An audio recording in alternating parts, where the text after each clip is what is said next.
Hello, welcome to Brap Life. I'm Angel. I just want to say thank you again for everybody who listens, everybody who messages and comments. It's really, really cool to know that you guys are really resonating with these episodes.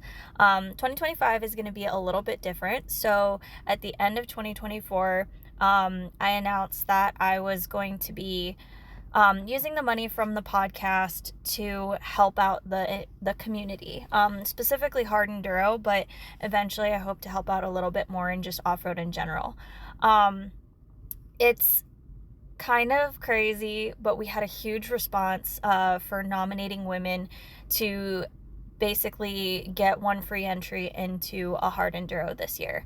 So it was really cool. I had so much fun interacting with everybody and just seeing how many amazing women there are that are actually interested in hard enduro all over the country and even up in Canada. So that was really awesome.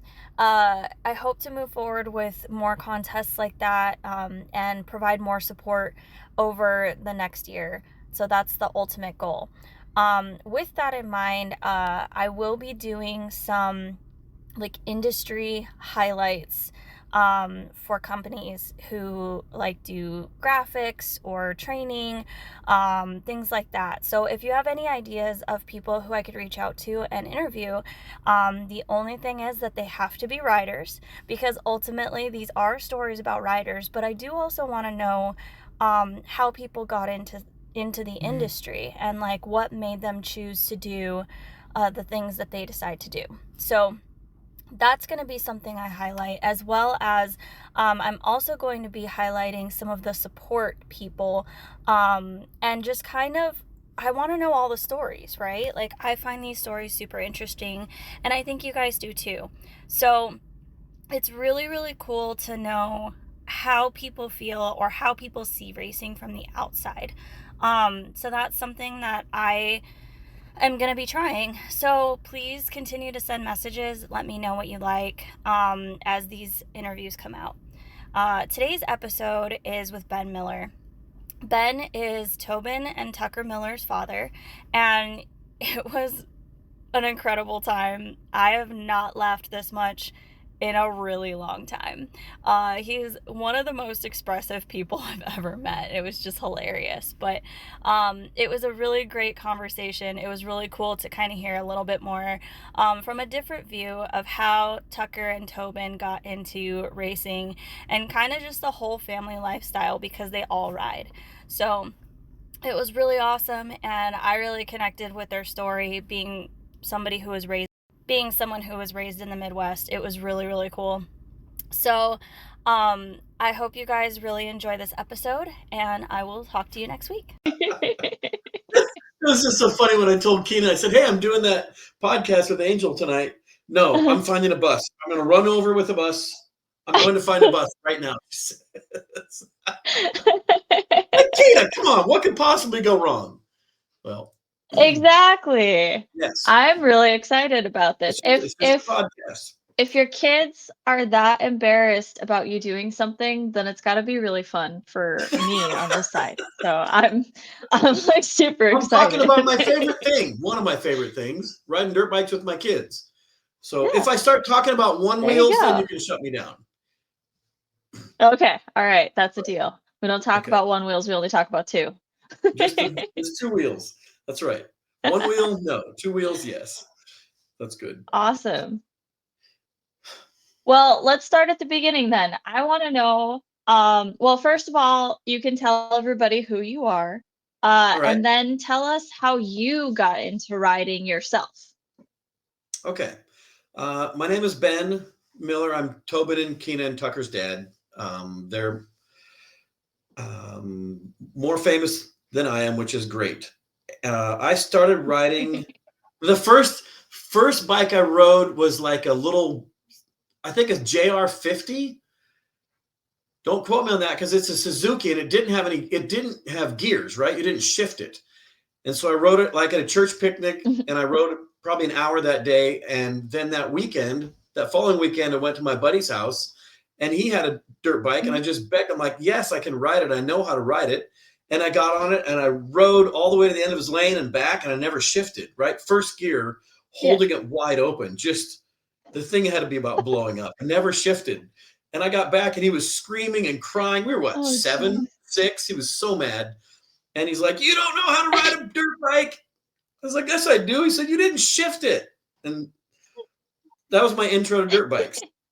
And then I didn't have another one till like when I was 14. I found one in a woodshed, like a Mhm. abandoned, essentially abandoned XR 100. And the place where we lived, they had cattle. And the guy said, if you check cows every morning, Mhm. you can have that bike at the end of calving season.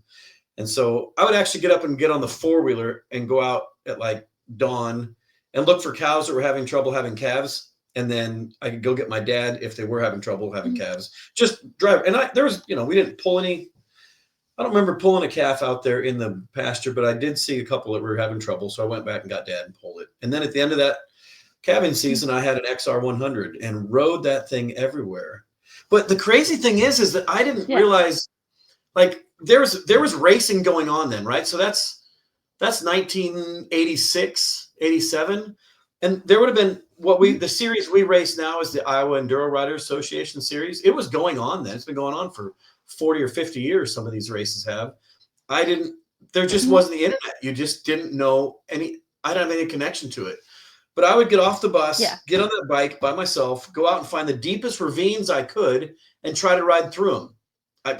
That's just like, that's what you wanted to do with a dirt bike and I would spend hours Yeah. dragging it back up out of the ravine, and then it'd be dark and I'd go home and do it again the next day.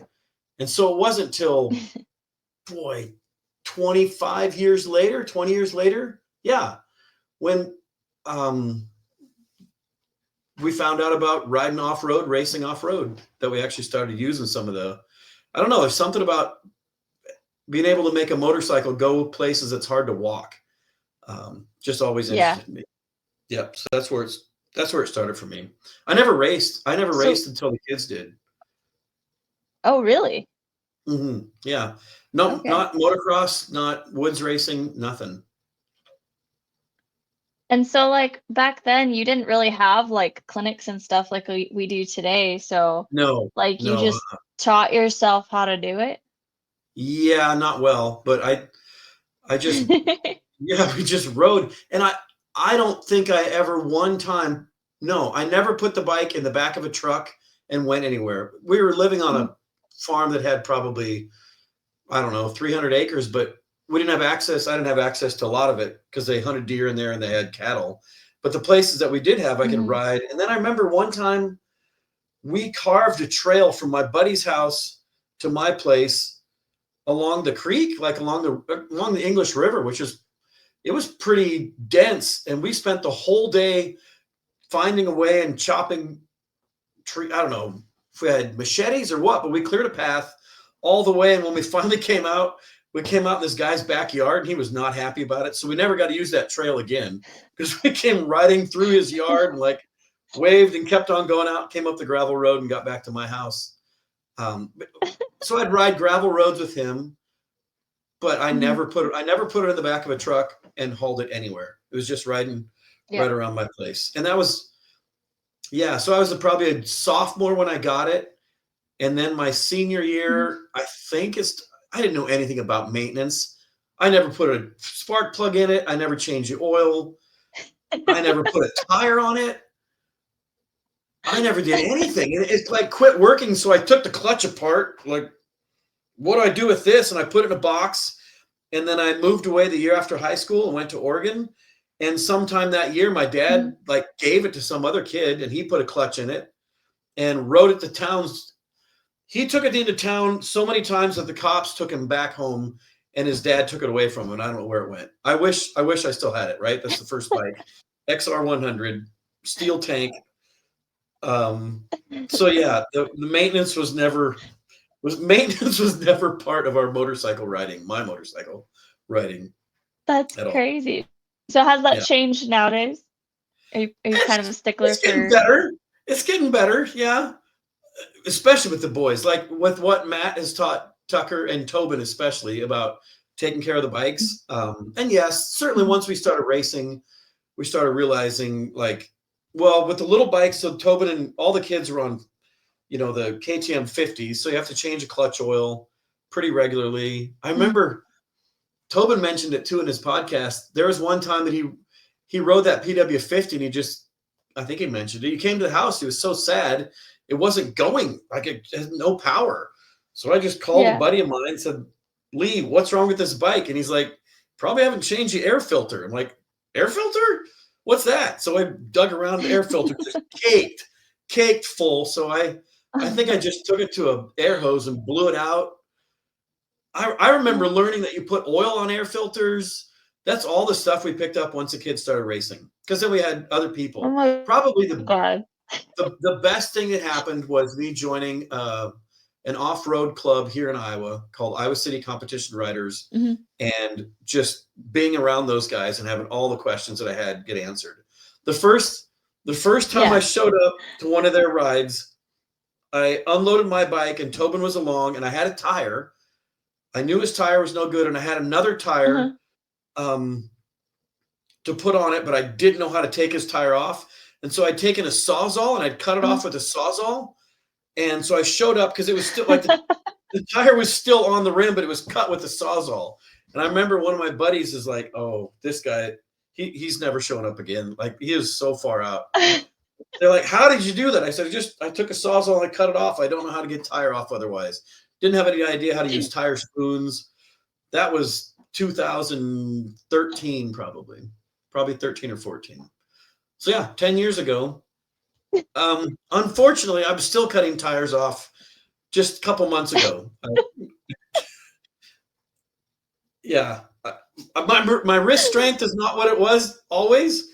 I took a couple falls on the one wheel, and so I can't always get the tire spoons to work. So the other day I was in a hurry, and I've graduated to a circular saw instead of a It's saw. like, I'm done. Just cut the thing off, get it out of there. I know. I'm a framer. I build. Oh my goodness. I build stuff with wood, so I can use circular saws, that kind of thing. Yeah. Yeah, maintenance. I've got a sign my out in the garage that says caution, minimum maintenance, road ahead, and I took off the road. It just says caution, minimum maintenance ahead. But we're going to change that. That's in the past. That's in the past. I love just it. Just like this summer, I was up in Michigan riding with Tobin, and I went to take off my front axle, and I'm struggling with it. And he says, if you put grease on that, it works a lot better. It's like, where'd you learn that? Like, Matt makes me grease everything on and off. It's like, well, that's yeah. So that's been really good. It's been good. It's been good to have that. Well, I was going to say that's great for him to be learning all of that stuff. Oh but yeah. He didn't. I wish I could say everybody has a Matt. It is. There's a lot of stuff because of Matt. Recently. Yeah. Yeah. So not everybody has that though. Like I have been. So I had a TTR, and I was previously married. And when I was married, there was a bike ferry, and my oil got changed, and all of that stuff got done, and I didn't have to do any of it. I helped with my oil sometimes, but like then I wasn't married anymore, and there's no bike ferry anymore, and now I have to figure stuff out. And yes. So I did a Jarvis clinic on my TTR 125, and my bike did not like that. So my clutch went out. So I was trying to figure out what was wrong with my bike, and I was like, I have very, very limited bike knowledge, and I was just like, I don't know what's going on. So it took like 4 of us to like pull my bike apart, and then that was the only thing we could figure out, was that the clutch needed to be replaced. So that happened shortly before I bought a new bike. And then I was like, this is a really good excuse to buy something new. So yeah, the clutch burns up. Get another bike.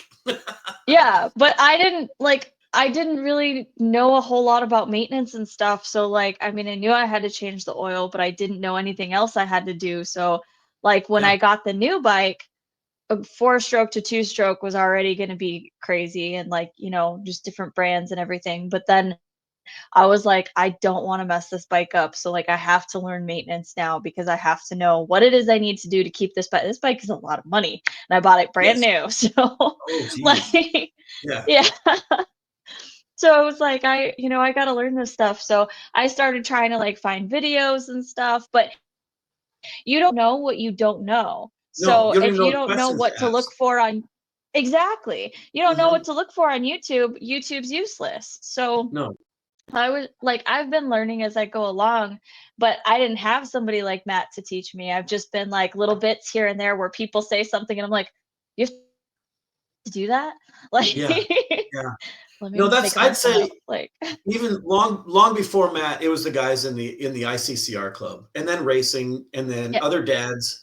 That was big because the kids started when they were probably 8 and 6 and 4, and so then you get to know Mhm. other dads, and you're talking about how to make the clutches work on those little 50s. You had to stack washers and flip the washers all upside down, and then if you got the washers just right, if the kids' heads yank back, that means you like, 'cause they're all head and helmet. So their head snaps back. That means you got the clutch set right.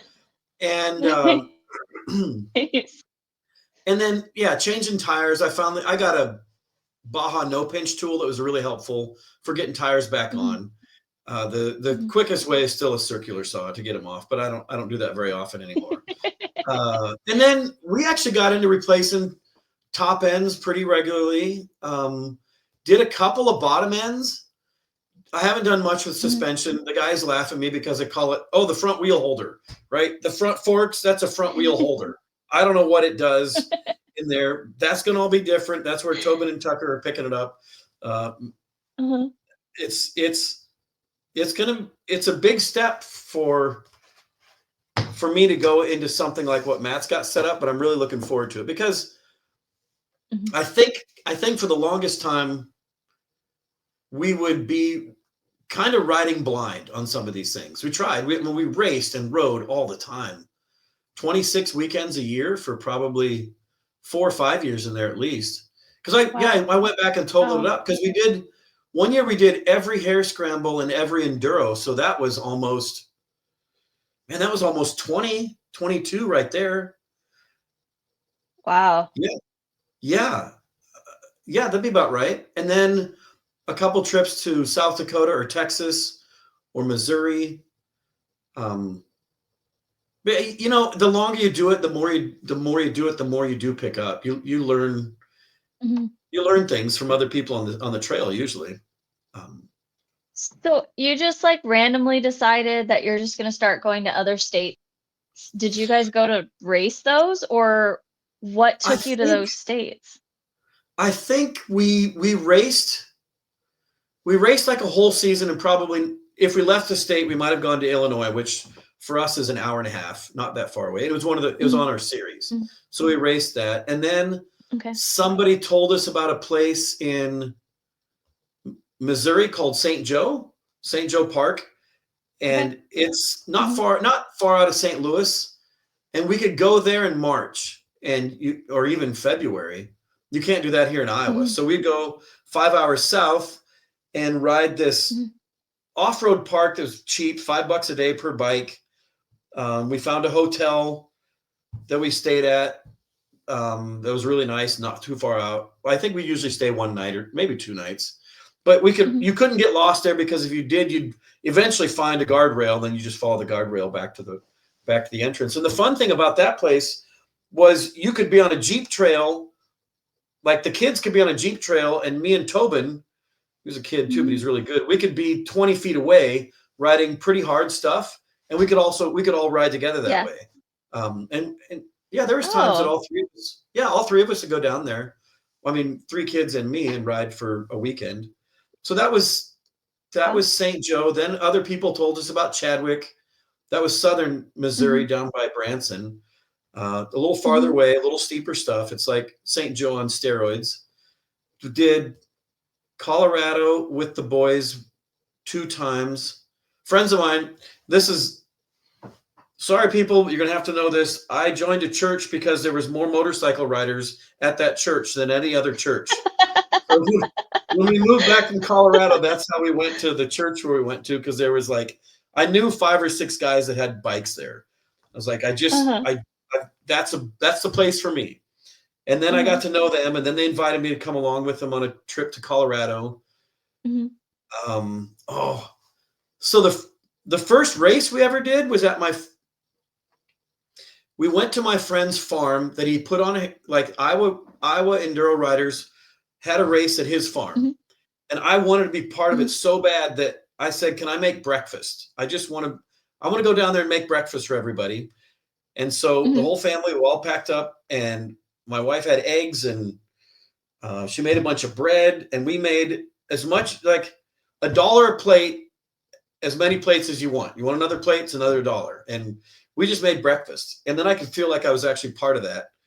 And I don't Yeah. think I even had a bike then yet. Maybe I had a TTR 250 because Tobin got a PW 50. Mhm. And I rode, we rode together. And then that next year, I said, I think I'm going to try that race because I grew up riding that farm. So I knew it. And I Mhm. entered Vet C class, and I think I got Mhm. fourth. I just didn't want to be in anybody's way. That's like I don't want to block people because I'm so slow and I'm in their way. Mhm. And I remember the first time I passed somebody. I remember the first pass I ever made in that race, and I was at that farm. I remember right where I did it, and it was only because I knew the farm and I knew there was a cutoff around a tree, and I passed like 3 people at once, and I was hooked. I was absolutely hooked. And so we started. That was my first race. The second race I ever did was just nuts. My buddy from church says, "Hey, my nephew's putting on um, a West Coast hare scramble on Big Sky Ski Resort. We need to go to it." I'm like, Uh-huh. "Absolutely. Let's drive Uh-huh. 21 hours or whatever it is to Billings, Montana, Bozeman, Montana, and go race a West Coast hare scramble." Jeez. And so Tobin came along on his 50, Yeah. and I had my PTR 250, and I raced. It was the elevation change was so much that the bike, carbureted, air cooled bike, didn't run right at the top. I think we went up past like ski lift chair number 7 or something, and I forget what the elevation was, but the bike was running terrible. But come back down, then it was okay again. And I remember I got passed by this gal on a bike. But as she was passing me, I just disappeared, like crashed hard into the weeds. And she stopped and made sure I was okay. And I was like, "This is a great. Mhm. I'm out here riding as hard as I possibly can. This woman on a bike is smoking past me, but she stops and checks to see if I'm all right." And I think if you would actually like graph my skills at the start of that race and the end of the race, Mhm. it had to go up fast because we'd ride Yeah. we'd ride stuff we could find here in Iowa, but I had no idea my motorcycle could make it up stuff like that. But during a race, you're all Mhm. adrenaline, and you're Mhm. like, "Well, that guy just did it. If I just go the same speed he did, I'll do the same." And after that, yeah, we looked for every race we could, and yeah, then we just started racing all the time. Um, That's really cool. And how did Kina get into it? Or so how old was she? she started. They all started riding when they were 3. Tucker might have Mhm. been a little bit younger than the rest of them, but I think they're all about 3 years old. My and Tobin had said this. My friend says once they can ride a bicycle and pedal the bike, they're ready for a motorcycle. But Yeah. crazy thing is, I was actually on my way down to my buddy's place that has a farm where I did that first race at. My friend Danny. It was on the way to his place, and I called him. No, I called Lee, and from church, I said, "Lee, I'm going to go get a 4-wheeler for Tobin." And he says, "Oh, don't get him on it. 4-wheelers are dangerous." I said, Yeah. "No way." I said, "They're dangerous." Oh, he says, "Absolutely." He said, "If you put him on a motorcycle, he'll crash it the first day, and he'll respect it. You Yeah. put him on a 4-wheeler, he might ride it for 4 years before he crashes it. And when he does, he won't know what to do." And so when I got there, Mhm. it's like, "Hey, Dan, do you have a bike instead?" He's like, "Yeah, we got a PW 50. You can buy that instead." And that was it. I mean, that was the difference. Otherwise, we'd have been on, I really think we would have been on quads.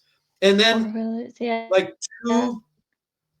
2 years later, I stopped at a friend's place and he had one of those little Chinese quads, and Kina was about the right size Mhm. for it. And she'd been riding a motorcycle Mhm. already. She was probably 4 or 5. And she got on it, held it wide open, and turned left. And I saw what Mhm. was happening. I ran after her, but I didn't catch her before she rolled. And it was like the whole ugly thing where the neck's backwards and the quad's rolling over the top. And I got there just in, like I just threw it off of her. Like she was rolling Oh And I my just grabbed God. the back wheels and chucked it. I'm like, he's absolutely right. You can ride these things and Yeah. flip right over. It's terrible. Jeez. So yeah, so Mhm. every one of the kids crashed hard, I'd say, the very first time they rode, or within the first couple of times. Tobin ran in the side of a machine shed that was 60 feet long. I mean, it's not like you couldn't see it, just packed right into the face of it. I could take you to that machine shed yet and show you the dent in it. He just plowed right into it. And Kina, I told her mom, I said, like, don't stop videotaping. I know she's gonna crash, but don't stop. And you see her, she's just hauling. And we got these they're called terraces. They put them in the ground to control erosion. And she was right towards a Uh-huh. terrace. And I was like, oh, this Uh-huh. is not going to go well. And you see my hands go up like, ah, and she hits that thing. And she was going towards Tobin, and he's yelling at her, let off, let off. So she lets off both hands. She just takes her hands off the handlebars instead of letting off the throttle, right? He means let off the throttle, but she takes her hands off right as she hits the terrace, and she does a backflip. The bike goes forward, she backflips, and the video stops because I'm like, ah, and you don't see it, but the weeds were like 4 or 5 feet tall, and she landed him and rolled out fine. She was all right. And then 2 years later, we start Tucker in the same spot on a PW50, and he's wondering. I'm like, there's one tree. There's one tree in this whole place. Bro center punches it right into it. It's like that big around. Oh, Oh my oh goodness, you my guys. God. So yes, they all start crashing right away. Kina would ride. Kina would only ride if there were people there to watch her and she could go fast. And she would like, watch me ride. And then she would just wide open. And we do these rides. We do these rides around the gravel roads, and she would be like 40 miles an hour on a KTM Junior 50. Was she on a anyway, a 50? I'm like, you're gonna blow the thing up. You gotta speed Wow. up. But yeah, so we're learning things like you got to let them breathe. That means don't hold the Mhm. two-stroke wide open because they blow up. So on the Mhm. gravel roads, you speed up, you slow down. You speed up for a while, you Yep. slow down. You just don't hold them wide open for a long time. Yeah. We had to learn all that stuff, and I'd still say it took a long time before if there was a mistake, we made it. I definitely put tires on Yeah. backwards. Definitely tried to mount 19-inch tires I definitely tried to mount an 18-inch tire on a 19-inch rim multiple times. It does not work. I think that was a tire I I got off. absolutely love this conversation, by the way. This is making me feel a lot better about myself. Oh no. If there was a mistake. Oh, the reason Kina quit riding, she stopped when Mhm. she was like 7 years old. She had Mhm. raced a couple of times, and we actually have those. Maybe a picture or something that said where she finished. And it's so fun because she actually beat Mhm. one or two of the guys that have won the AA class here in Iowa. She beat them as a 4-year-old and a 5-year-old in a grass Wow. track. Pleasant, yes. But I put the wrong oil in her clutch. I put Amsoil Dominator 2-stroke oil in her clutch, and she went out and rode, and that thing all of a sudden it hooked up right now. Just she happened to be going up a hill, and it flipped her over backwards, and she was done. I'm not riding. Uh, I don't know if how we got her. She might have ridden it back to the picnic table. There was an ORV, an yeah. OHV park through right here in Iowa that's really steep stuff. It's a coal mine. Tobin talked about it, Bluff Mhm. Creek. It's like a video Mhm. game land to ride in. Really unnaturally steep terrain for Iowa. Mhm. That's really cool though. But yeah, that was the last. She quit when she was 7, and I was like, I understand. I didn't Mhm. having all 3 of them ride plus me was a lot. So I wasn't Yeah. wasn't like I was shook up about it. And I don't think I ever like demanded that the boys ride or girls. Definitely not. Mhm. Kina, I didn't. It's just I rode and I enjoyed it so much that I think they picked it up because of that. Um, Mhm. and it helped a lot that I was also racing. Right? If you do Yeah. what we noticed in the motocross world was because we tried motocross for a couple seasons, 1 or 2. Mhm. And Tobin mentioned he kept Mhm. getting run over by the same kid. And we had one race that he didn't complete a full lap because it was so muddy that I said, just pull off and we'll go back for Moto 2. And so we just Yeah. stopped the bike and pushed it off the track. And then we waited, 2 hours until he raced again. And we were lining up and somebody came and said, you guys didn't finish Moto 1, so you can't race Moto 2. I'm like, these kids are on 50s. The mud, the track, like the Yeah. mud is deeper than their tires. But other kids did a lap or two. And I said, we pushed the bike. He said, did you go across the finish line when we were pushing the bike? So now we pushed it under the grandstands. He said, then you can't ride anymore. And I said, I think we're going to find a different sport. And then that's when we discovered off-road, which has been great. Yeah. But the first season that we said we're going to race every race this year, it was in the snow and ice in Illinois. And I was like, there's no way they're going to have kids race this because it's like 5-6 inches of snow on the ground. It's cold. So I didn't even bring Tucker's bike over. Midwest, man. I know, but the kids raced in it. And so we raced. That was the first race that I ever won. And it was on a Honda, a 150, not even the R, the CRF 150. Wow. And I could put my feet down and I skied. I didn't even sit on the seat. I just stood on the ground and I skied the whole course. Yeah. Oh my God. I was like, this is just the greatest thing ever. So that's how we got, that was 2014, I think was the first race, the first season we did. Okay. Yeah. And then I think it's really cool that you guys like Kina was in on it. Like a lot of times like the sister or the daughter or whatever, she'll get left out, the boys will be riding. But I think right, it's really cool that you right. guys included her. And when we talked to Tobin, like it was cool that he was just like talking about her and he was talking about it. He was like all excited about it. Yeah. So Yeah, I was glad. I just was think glad that's that when she got awesome. back in, it was like at 14, I think, that we had one of the motorcycles, like one of Tobin's KTM 85s, and we've been robbing parts off of it for his 105. And I was like, I got to sell that bike. So we put a bunch of parts back on it and I was ready to sell it. And she says, I want to ride it. And I said, okay. And she's like, I want boots and I want a helmet. I said, we're not going to buy all that gear because I don't know that you're going to stick with this. So we borrowed a bunch of stuff. And she wrote it and she absolutely stuck with it. So yeah, she took 7 years off from 7 to 14. And then she had that 85 for a little while. And then I got her a Honda 150. Yeah. And we went actually and did a GNCC in Indiana and she raced and she was the only kid on a 4-stroke bike. And she was so mad. She's so mad at me. She's like, I cannot ride this. I've got to have a 2-stroke. So, okay. We got her. I think I found her another 85 and she rode that one. But yeah, then she really took to it. I mean, we just, everywhere we went, she was, we've been through everything for her.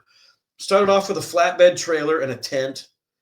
And then we got a 6x12 enclosed trailer and put a bed in it. And then the boys got too big. So we raised the bed up and me and Tucker slept on the top and Tobin slept on the floor. We had heat in it and we put an air conditioner in and that worked okay. And then Kina wanted to race. So we found an RV and got an RV and pulled the trailer.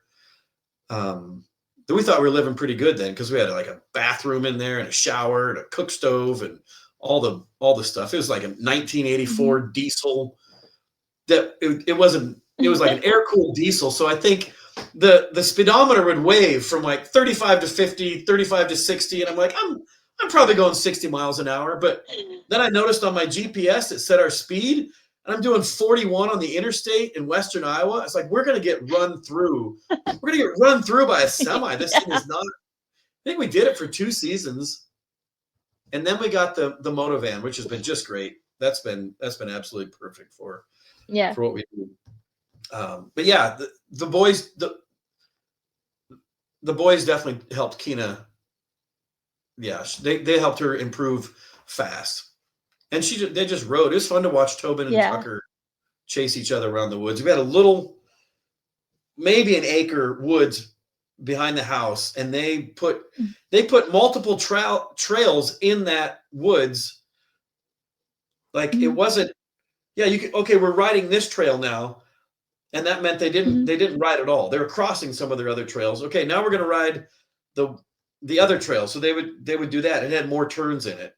And then they got into hard enduro and started dragging in rocks and logs and chunks of concrete, and spending hours just trying to get up over a log. Yeah. So yeah, we would do the trips. That was we somehow got 4 bikes. I guess we'd pull a trailer then. Yeah, we'd have the moto van and we'd Mhm. pull a trailer, 2 bikes in the van and 2 bikes in the trailer. Um, Mhm. but a lot to Missouri for that. Until Tobin discovered hard enduro, and I don't know how he did. I'm not sure where he learned about that, Yeah. but he heard about the Graham Jarvis class, and he went Mhm. to that class. And I told him, I said, you're gonna have to pay for that because it was like $450. So there was a guy that had sweet Mhm. corn that he would sell sweet corn out Yeah. of the back of his truck, and every morning at 5:30, like that guy and 20 kids would pick, I don't know, how many ears, if it was 300 ears or 600 ears of sweet corn to sell for that day. And then Tobin got Mhm. paid probably $25, I don't know. And so he worked that Mhm. summer so he could pay for that Graham Jarvis class. We went down to the class, and then like it was real, maybe a month or 5 weeks later, we went back down to race the first hard enduro, um, the rev Down to limiter. Texas. Down in Yeah. Texas, the rev limiter, Decatur. Yeah, he changed the screensaver on my computer to the rev limiter, like the time and the date, and the entrance fee. It was the open page for the rev limiter. Like, Tobin, what is this? I can't change my screen. I don't want to look at this anymore. It's like I don't know how it got there. I don't know what to, but he just left it up there. So I had to keep looking at it. And that was the one to get on the way down to that Graham Jarvis class. We stopped in Kansas City and we found Mhm. a YZ 125, really clean, just probably the nicest bike we've ever bought. And Mhm. I said, we're going to go to a Graham Jarvis class, and you've got your KTM 125. You'll ride that, won't you? He says, yeah, I will. And he did like the first figure 8 lesson that Graham was Mhm. teaching, doing the slow turns on it. And then he Yeah. set it to the side and he got on the YZ and he's like, oh my goodness. He says, I can turn so much better. And he never rode that KTM again. That was it. He never got on that bike again. And he demolished that YZ in 3 days with Graham Jarvis. It was so tough looking at that class. Like, Tucker, you rode $1,500 off that thing in a day. I know you did. But he loved the YZ. Yeah, that was good. I think it was good for him to see what Graham could do on a bike, and just how cool is that to ride with Graham Jarvis? It's like Mhm. shooting hoops with Michael Jordan, but you're Yeah. yeah, that was really fun. And then Tobin or Tucker did a class with Graham in West Virginia 2 years ago, I think. Same Oh, kind of yeah. thing. Yeah, right before TKO 2 years ago, I think. Um, Nice. yeah, where And was it? he really Where'd you take liked the that. class? When you did the class with him, where'd you take Uh, it? it was in Minnesota. Oh wow, I didn't know he ever got up north. Yep. He was there, so not this past August, but the August before. Okay, So, all right. yeah. I'll put a It plug was in a here for the, pretty small little thing, but yeah. yeah, But it was up in northern Minnesota, so yeah. okay. Um, you'd asked about a Graham class. So Rich Larson does the same kind of thing where Yep. he does Mhm. writing classes, and he's having one Mhm. end of May at Yep. my friend Jerry's place here in Iowa, and that was a good class. That was a really good class. Yeah. That was I took it. You know, you ask about formal training, and that's the only time I've Mhm. been in a class. and I couldn't even stay for all day because I had to work that afternoon. So I did the morning of it. But he had us Yeah. balancing the bike right away, like on a bike that wasn't running, Mm-hmm. front wheel turned. And we dug a Yep. hole, we put the front wheel in it. That helped a lot. Mm-hmm. But boy, talk about a confidence booster to be able to do that right away. It's good. Yeah. I, Yeah, I've done, I haven't done one of Rich's classes. I really, really want to. I've done Jarvis's class, and then I've done just a couple like small like local clinics to the places that I've been at. yes, But I mean, I'm a nerd, so I like to learn. So yes, like I want to take a class with Rich, Destry Abbott, yeah, Psycho Enduro. He's one of the pro hard enduro okay, riders. He does some teaching, and I want to learn from him. And like I know Quinn Wenzel does it, and so hmm I'm just like I want to learn from everybody because everybody has a different style, and like everybody has a little bit of a different focus. yeah, that's very So true. I I think I've been around 3 of Graham's clinics now, and I mean you learn so much, and every time it's just like an overload of knowledge. It's Yeah, so it is. cool. It's But like I said, I for me it's just like when I'm around a new environment, like a new person teaching, it's just reinforcing it, but kind of like maybe they explain it in a different way that like that's the way that I'm going to remember it on the trail for whatever reason. But right. there's context to so many different things. You can go up a hill how many different ways. Yes. So it's just like, okay, well, when it's rocky versus when it's like loose rocky or sandy, like those are hmm all different things. And sometimes they don't cover those different contexts unless it's different people. Cause like if you're It's true. used to just being in one area and like you're a local person who's just in that area, that's what you know. So, um, I just think it's cool to learn from other people. But I mean, that's the luxury that I have because like, I have a little bit of extra money. I don't have kids and stuff. I know it's hard. Not Yes. everybody can do that. Right. So I There's think YouTube. any I was learning you can get is great. Well, and I know my boys watch YouTube videos all the time Hmm. Hmm. uh, about writing, right? So Yeah. it made a big difference for them because we never, yeah, until Tobin was 14 or 15. Hmm.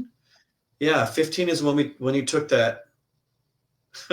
15 is when he took that Graham Jarvis class, Hmm.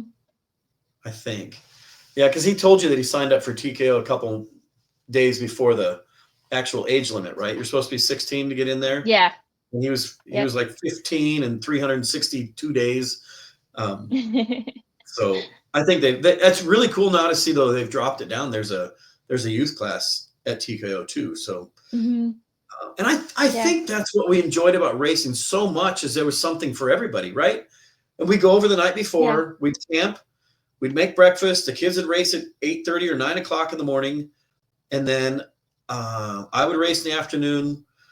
Um, and then I got to know people that way because I had to have like, hey, can you watch Tucker while I'm racing? And then we got to know other families, stuff like that were Yeah. racing. Yeah. There was one race that we did this enduro, and Tucker wasn't old enough to run it.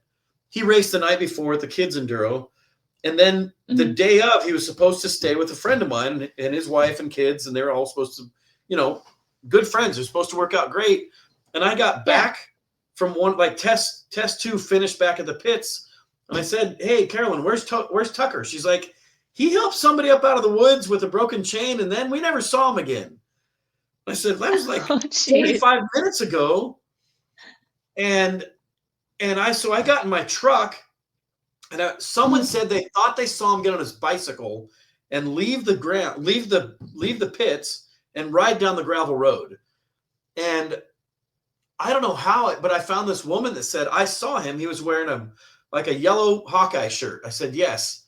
I said, where Mhm. did you see him? Can you go with me and we'll go find him? So, and I'm Yeah. driving the truck in my boots, my riding boots, because I think I took my chest protector off. Maybe hop in the truck to go Yeah. find him.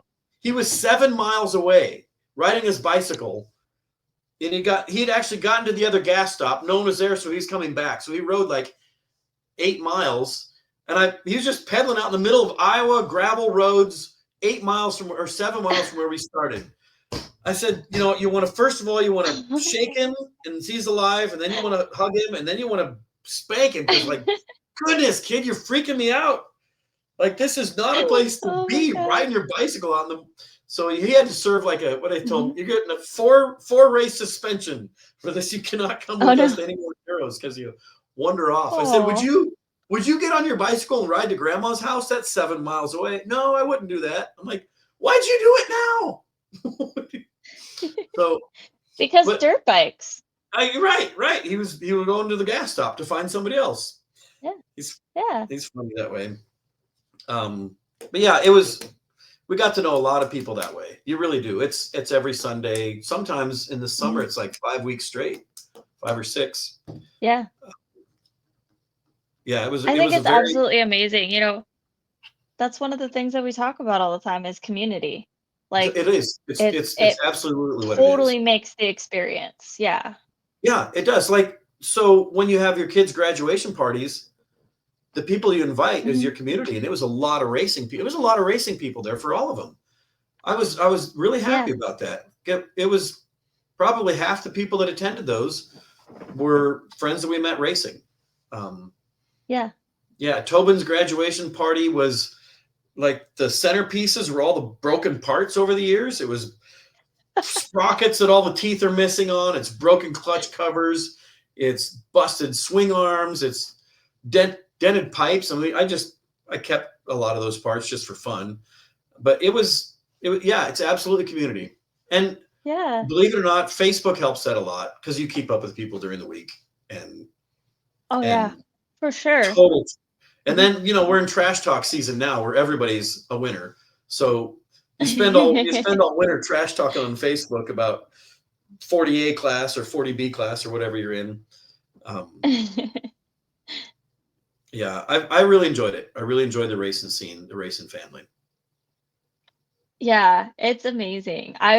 With all the traveling that I do, I originally was really nervous about doing it, but I've found that it's actually pretty easy to just roll up to an event and be the like outsider and, Yeah, and everybody's so welcoming. Like it's kind of what happened this weekend. I went to a race. Like I had a couple friends who were going to be there, but by the end I knew a bunch of people and it was just yeah, like really cool. People were so awesome.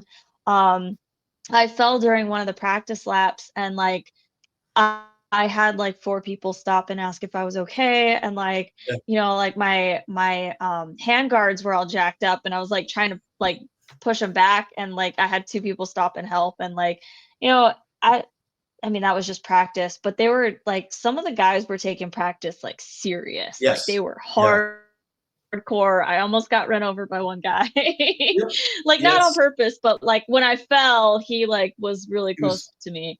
Um Yeah. he was hauling. But, like, Well, yeah, they're super. you know, It's it's like really cool. they're friendly, and It's not Yeah, even.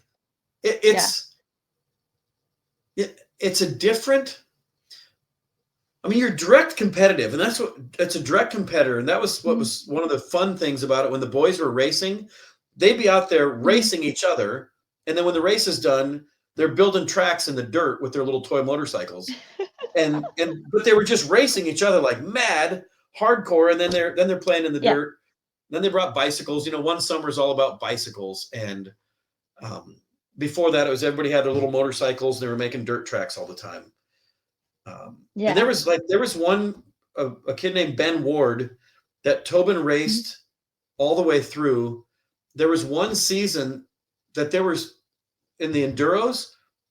I mhm. totaled up their time for the whole season, and they were less than a minute apart when you added all their times together.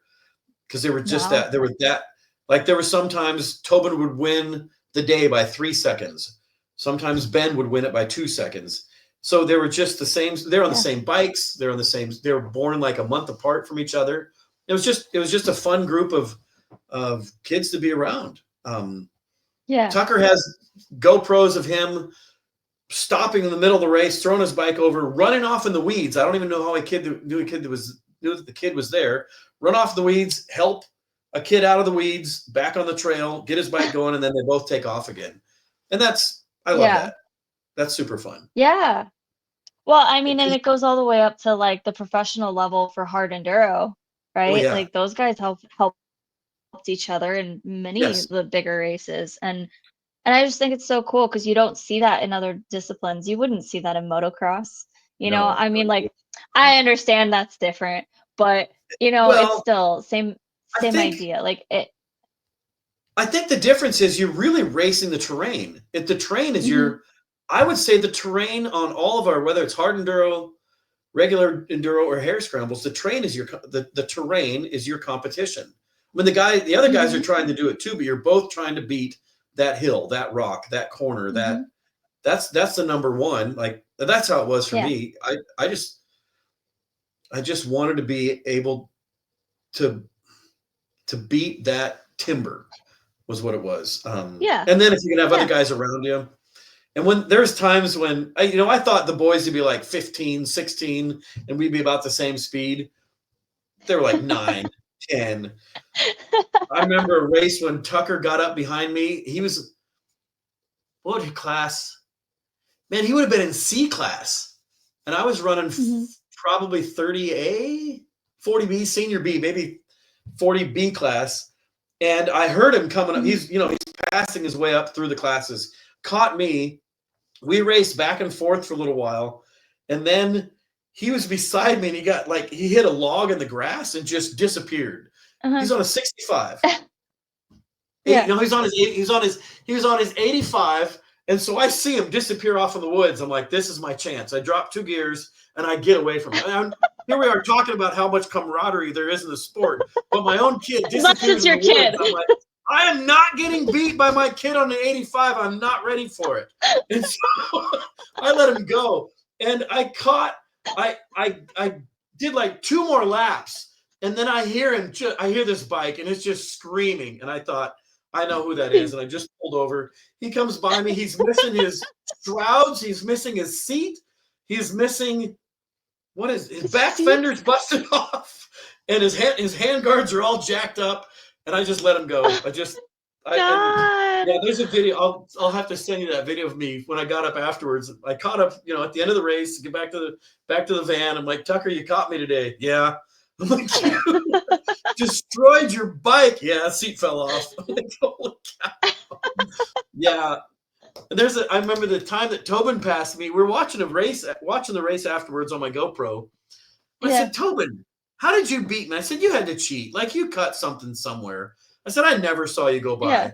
He's like, I didn't cut any trail, Dad. I said, Dad, Tucker or Tobin, you passed me. I know you did. And Mhm. you caught me and passed me without me ever seeing you. You're a cheater. And he's like, I didn't. And Yeah. then I went back and I watched my video. And there's one point where I blew a corner. I'm face down in the dirt. And I hear this 85. I'm like, that's where it was. I said, Tobin, didn't you see me in the weeds? He says, oh, yeah, I remember seeing a guy face down in a corner there. And he says, I didn't, too bad for him. Drop 2 gears and up the hill he goes. So that was at a Corey race in Logan, Western Iowa. That he was probably 13. And after that, gone. Wow. Just gone. It's been so fun to see them. Because like I said, I didn't race till I was 35, 36. Mhm. Probably Yeah. on a TTR 250. Yep. But always wanted to. Nice. Always wanted to. And so when I got the chance, man, we went all in. Yeah. There's a thing called the Ironman here in Iowa that if you make all the races, they give you the Ironman award for making it to all the races in a season. And then you get like backpacks or bike stands, work mats, stuff like that. Mhm. They usually try to showcase it. And that first season we did it, 2014, except for Tucker, because I didn't let him race that race in the snow because I didn't think the kids would race. And so he didn't have his bike, so he didn't come along. Poor kid. He Aw. still remembers that. He absolutely remembers that he didn't get the Ironman that year because I didn't let him It's race. a traumatizing I know. experience. I mean, Trauma. Didn't let me race that year, that one time. terrible. Yeah. Yeah, I think it also helped that the first season that we did it, that was the one year So they decided to have a sportsmanship award, because Oh, they wanted to encourage people to have like exhibit good sportsmanship while you're racing. And yeah. they announced it at the end of the season banquet, and then whoever got the sportsmanship award got free race entry to every race the next year. Um, and Wow. I won it that year. They actually gave me the sportsmanship award, and I was like, thank goodness. I don't know how we're going to afford it 2 years in a row, because I think, It gets very expensive very yeah, quickly. it does. I had a dump truck that I bought cheap from one of my Mhm, dad's buddies. I needed a dump truck for work, and I bought it, and the head gasket went out of it. And so I scrapped that dump truck, and we took the money from mhm. scrapping a dump truck, and we raced on it that year. And that's how we started. There was like young family. There's no way to. Yeah, it's tough. And Yeah. so we had enough money from that scrapping the dump truck. And then the next season, I got free entry because of the sportsmanship award. So it was a little easier to pay for Tucker and Tobin. Mhm. And then I was like, I got to figure out how to make more money, right? Because I want to race, and I want bikes. And Yeah. so, yeah, isn't that funny what it takes to in like, okay, I got to level up here somehow, figure out what to do. Mhm. Um, and so I I don't I don't keep track of. And one of my buddies has a spreadsheet that he keeps track of the end of the year, and he's like shows us this, and we're like, "What are you doing? Don't keep track of your expenses. You don't want to do I don't that. wanna know. I don't want to know. No. I don't I want to wanna be know. blissfully ignorant. I I know it's a know. I want to lot. be blissfully ignorant. There's like buttloads and there's a lot, and I'm Yes, somewhere in between. but some. uh, I went across the country 4 times this year. no kidding. So, You wait, know. 1, 2, 3, 4, 5, 6. 6 times this year. So, Okay. yeah. What are you And, driving?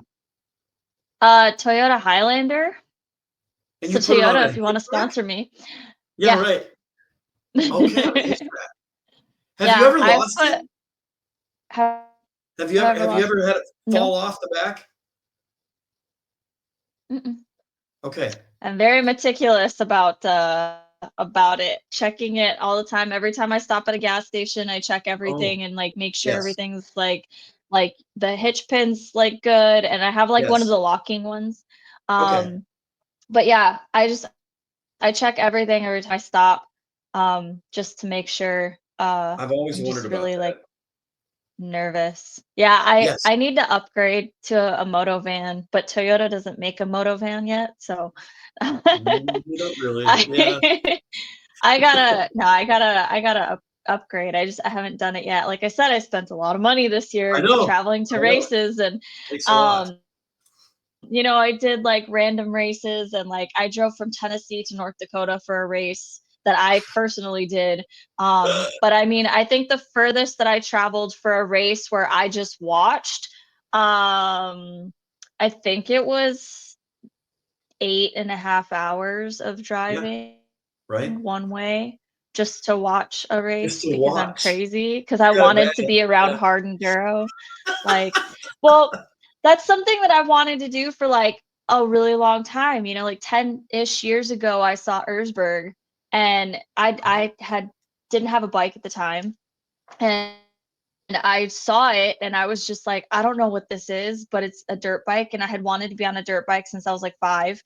You And you I didn't was have just any like, this is the coolest thing. What? and you didn't have a bike when you were a kid? No, no, didn't grow up with bikes. I didn't even have like a bicycle really. Like I remember riding a bicycle like maybe when I was like 10 and then 16 and like but I didn't like just go ride like in the Yeah. neighborhood all the time or anything. Uh-huh. Like I didn't have bikes like that at my house. So I did it at my friend's house, but like we didn't spend a whole lot of time on the bikes. It was just to get from place to place and it wasn't a thing. I always thought that BMX was really cool and like I Yeah, wanted to do it, but my parents couldn't afford a BMX bike for me. And, yeah. it was just like we were really poor, so like there was things that needed to be paid for, like heat in Yes, Minnesota. right. Like who needs that? Food. Yep. Um, and Yes. So yeah, I didn't end up getting a bike until I think I was 28, 29, something like that. And that was a Um, TTR 125? yep, that was my TCR. And then I was in school full time and I was working full time and I was married at the time. So like I was doing all that. So I didn't really ride maybe once, twice a year. So maybe 4 hours a year. And then so last year I tried to get out most weekends on my bike. Yeah. It was probably twice a month on my bike. And then I did the Jarvis clinic in August. And after that, I was on my bike every weekend. Well, I was on a bike because my bike blew up, but my friends were nice enough to let me ride their bikes. Yes. So I was on a bike like every weekend until it started snowing, and that was like November, I think. Okay. So Yeah. it was a couple months of like consistently like on a bike, and then I was like, oh man, I need to get a bike, and then I was like, man, I need to move out of the Midwest. Like Yes. I need to, because I'm originally from Arizona, so I was like, I need to go back so I can like ride all the time, so I can like Yes. figure out how to ride a bike well. And I really, really I wanted to get to a point where I could ride semi decently. Like that's been my goal for the last year is just to be able to ride semi decently because Minnesota doesn't have like a lot of super, super gnarly stuff. But to me, it was really gnarly because I don't have a sense of balance essentially. Yeah. I didn't grow up playing sports or anything. So it was a lot for me and I thought it was really cool. But I also still had this idea in my head that, Erzberg's what I want to do one day. Like I had my TTR. When I got my TTR, I was so excited and I was telling my friends, I'm like, you guys, Erzberg's gonna happen one day. Like I'm gonna be the first person to do it on a TTR. Great. That's Like great. but that was just my way of hyping myself up, and now like I'm looking to do my first hard enduro this year here in the States, not doing Erzberg. Uh-huh.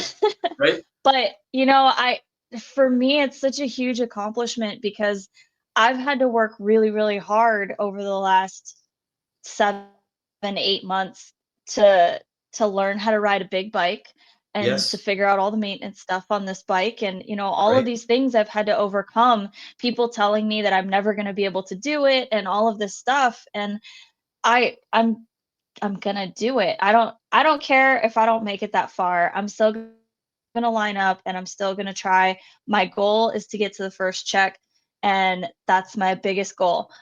Ultimately, I would love to finish or hit Yes. multiples or whatever. But Right. if I can get to one, I will consider myself insanely successful and be super happy. And then that's just for my first one, Yeah. like No, because I don't I know think where that's I'm going what to it stack is. up. I have no idea. Right. But I do wonder once you reach like late 20s, early 30s, it's like there's less opportunities to learn, especially on physical Yes. skills. But with a motorcycle, Yeah. you can actually it's like you're forming new pathways in your brain on making Hmm. I Yeah. made it up that log. And then you learn things like, Hmm. oh, we found this early on. If there's a off-camber log on the middle of a hill, you don't want your goal to be the top of that log. You want it to be 30 feet beyond that log. And it's crazy what that mindset Hmm. does to you because you'll care if your goal is to make it to an overjet log, your momentum will only carry you over that log. But if you Yep. make it your goal to make it to the top of the hill and that log is in your way, you're gonna even if you're crashing as you arrive at the top of the hill, that meant you're still gonna be on the gas. You're still gonna be on the throttle at Yeah. the top of that hill. And I've got so many videos of me launching bikes up hills, throwing them to get places. That's why Tobin does the bike launch once in a while. He's way better at it now. I think Matt's encouraged him to stop launching his bike so much, so he doesn't. He It's relies the on a Miller different skill set. signature move. He's got to do it. I think he wants new signature moves. So, did you see Matt talking today about Tucker maybe joining the Champion Brick team? Like that's Yeah. in the works. Hmm. Yeah. Yes. Yeah. And maybe you're going to talk about this later, but for me to see both boys on that team is just it's way more than I ever could have hoped or imagined for, right? And Yeah. Yeah. um, Just seeing their success in general. I mean, as somebody, I don't even know them, but it makes me like so excited to see them, and like they're out there pushing, and it's so yes, cool. And I well, at first I didn't know who they were really. Like I yes, just knew the names, but I was like, there's no way they're actually brothers. Like, no, there's a common last name. And then I was like, right, oh, they are brothers. yeah, Okay. yes, yep, yep. So And then there's a sister right in the middle of them, which were yeah. uh, yeah, she's done a couple hard enduros. So we have a hard enduro in Iowa called the Iowan. She lost a chain on Hmm. that one, but Yeah. she did pretty well there. What else? What other ones has she done? That might have been it. But yeah, She the should boys. rally and do TKO this year. I agree. I think she She should should at do it. least. Um, yeah, and we like the Ozark 100.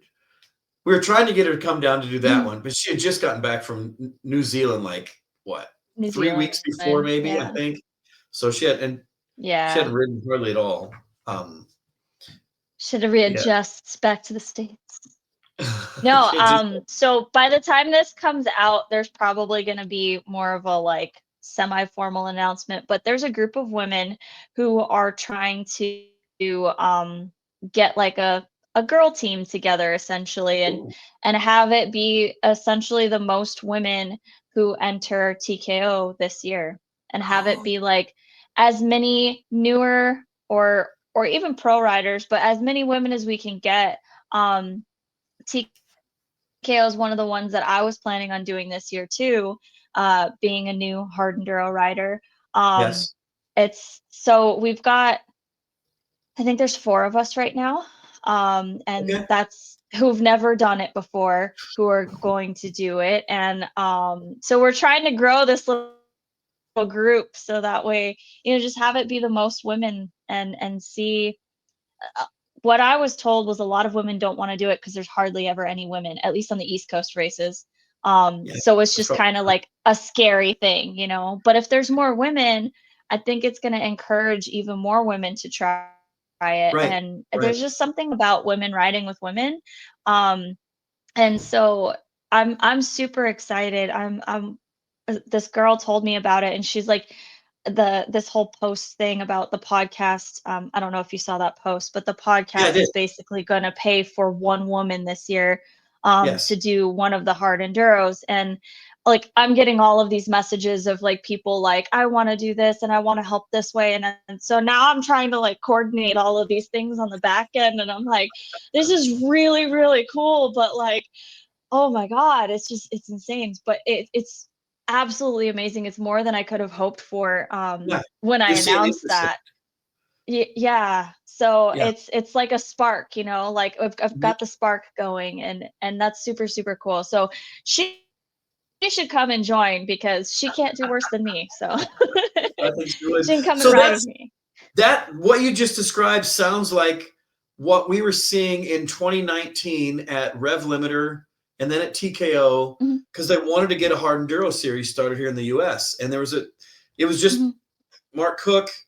I remember seeing Nick Farringer in that group. There was mhm, just there was guys that were already putting on events because the Rev Limiter Mark was in charge of the Rev Limiter. Then we all went down to TKO and they were talking then about it. Drew Kirby, Will, can't think of Will's last name right now, but there was just guys that wanted to they love to ride. Gary Barr getting mhm, the Sear series started. Um, so mhm. there's definite interest there.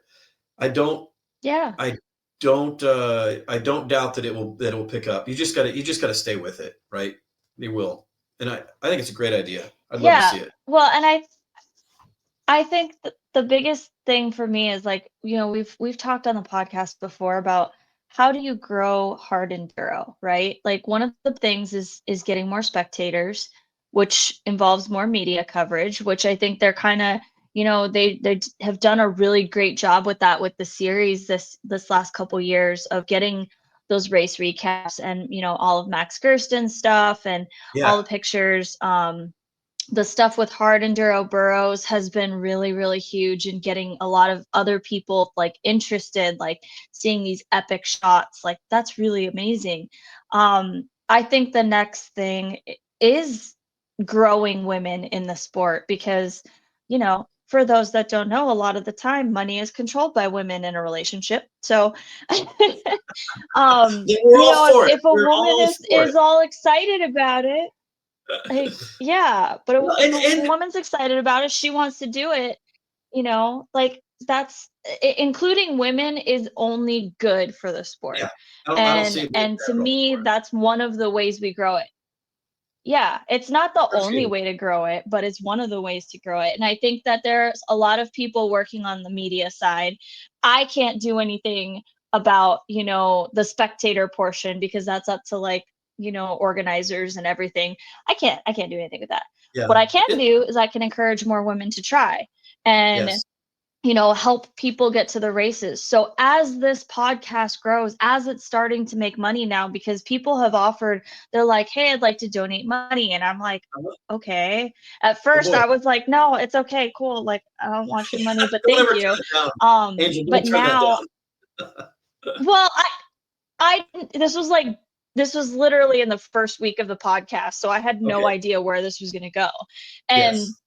I was just like, I don't know, like, why do you want to pay me for this? But now I have a purpose for it. Now I have something to work towards. And so now it's becoming this thing. And it's not just going to be helping women.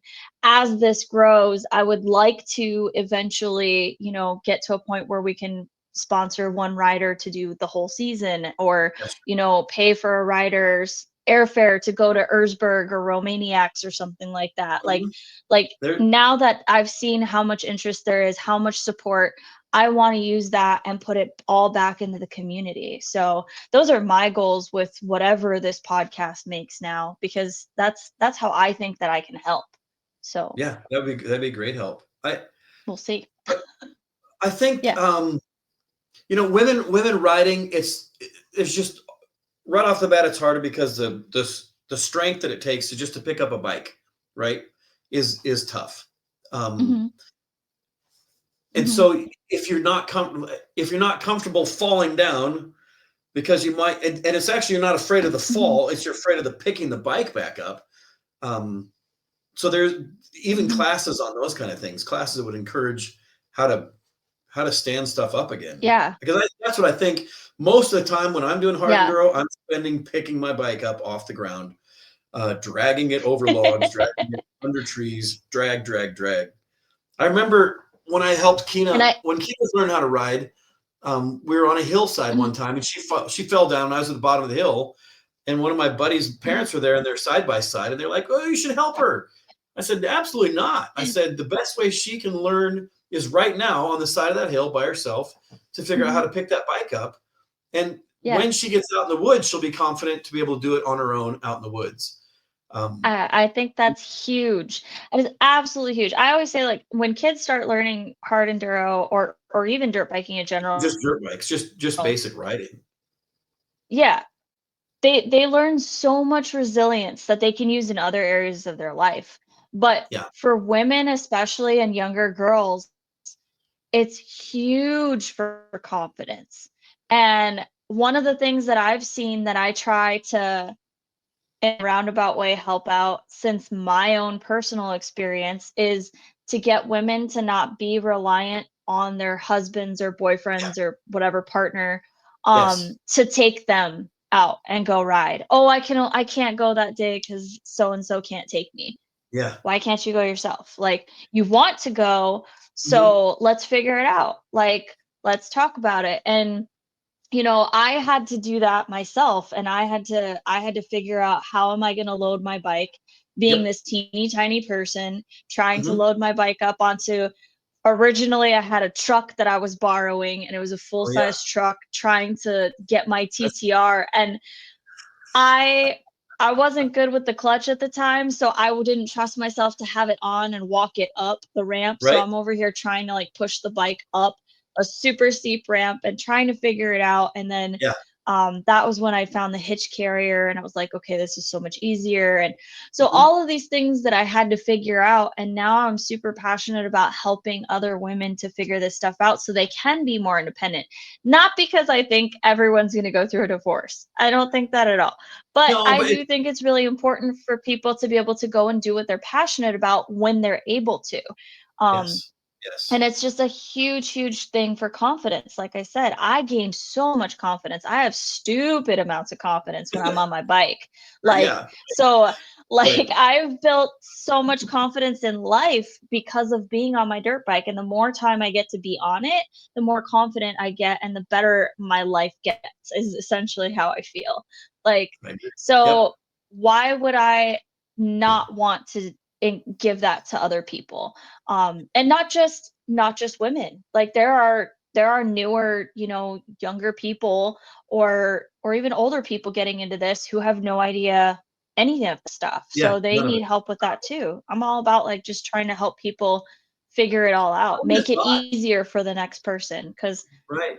I wouldn't there's have a thought lot. like one of the barriers to this is loading the motorcycle on your own. Like you don't think about those kind of things.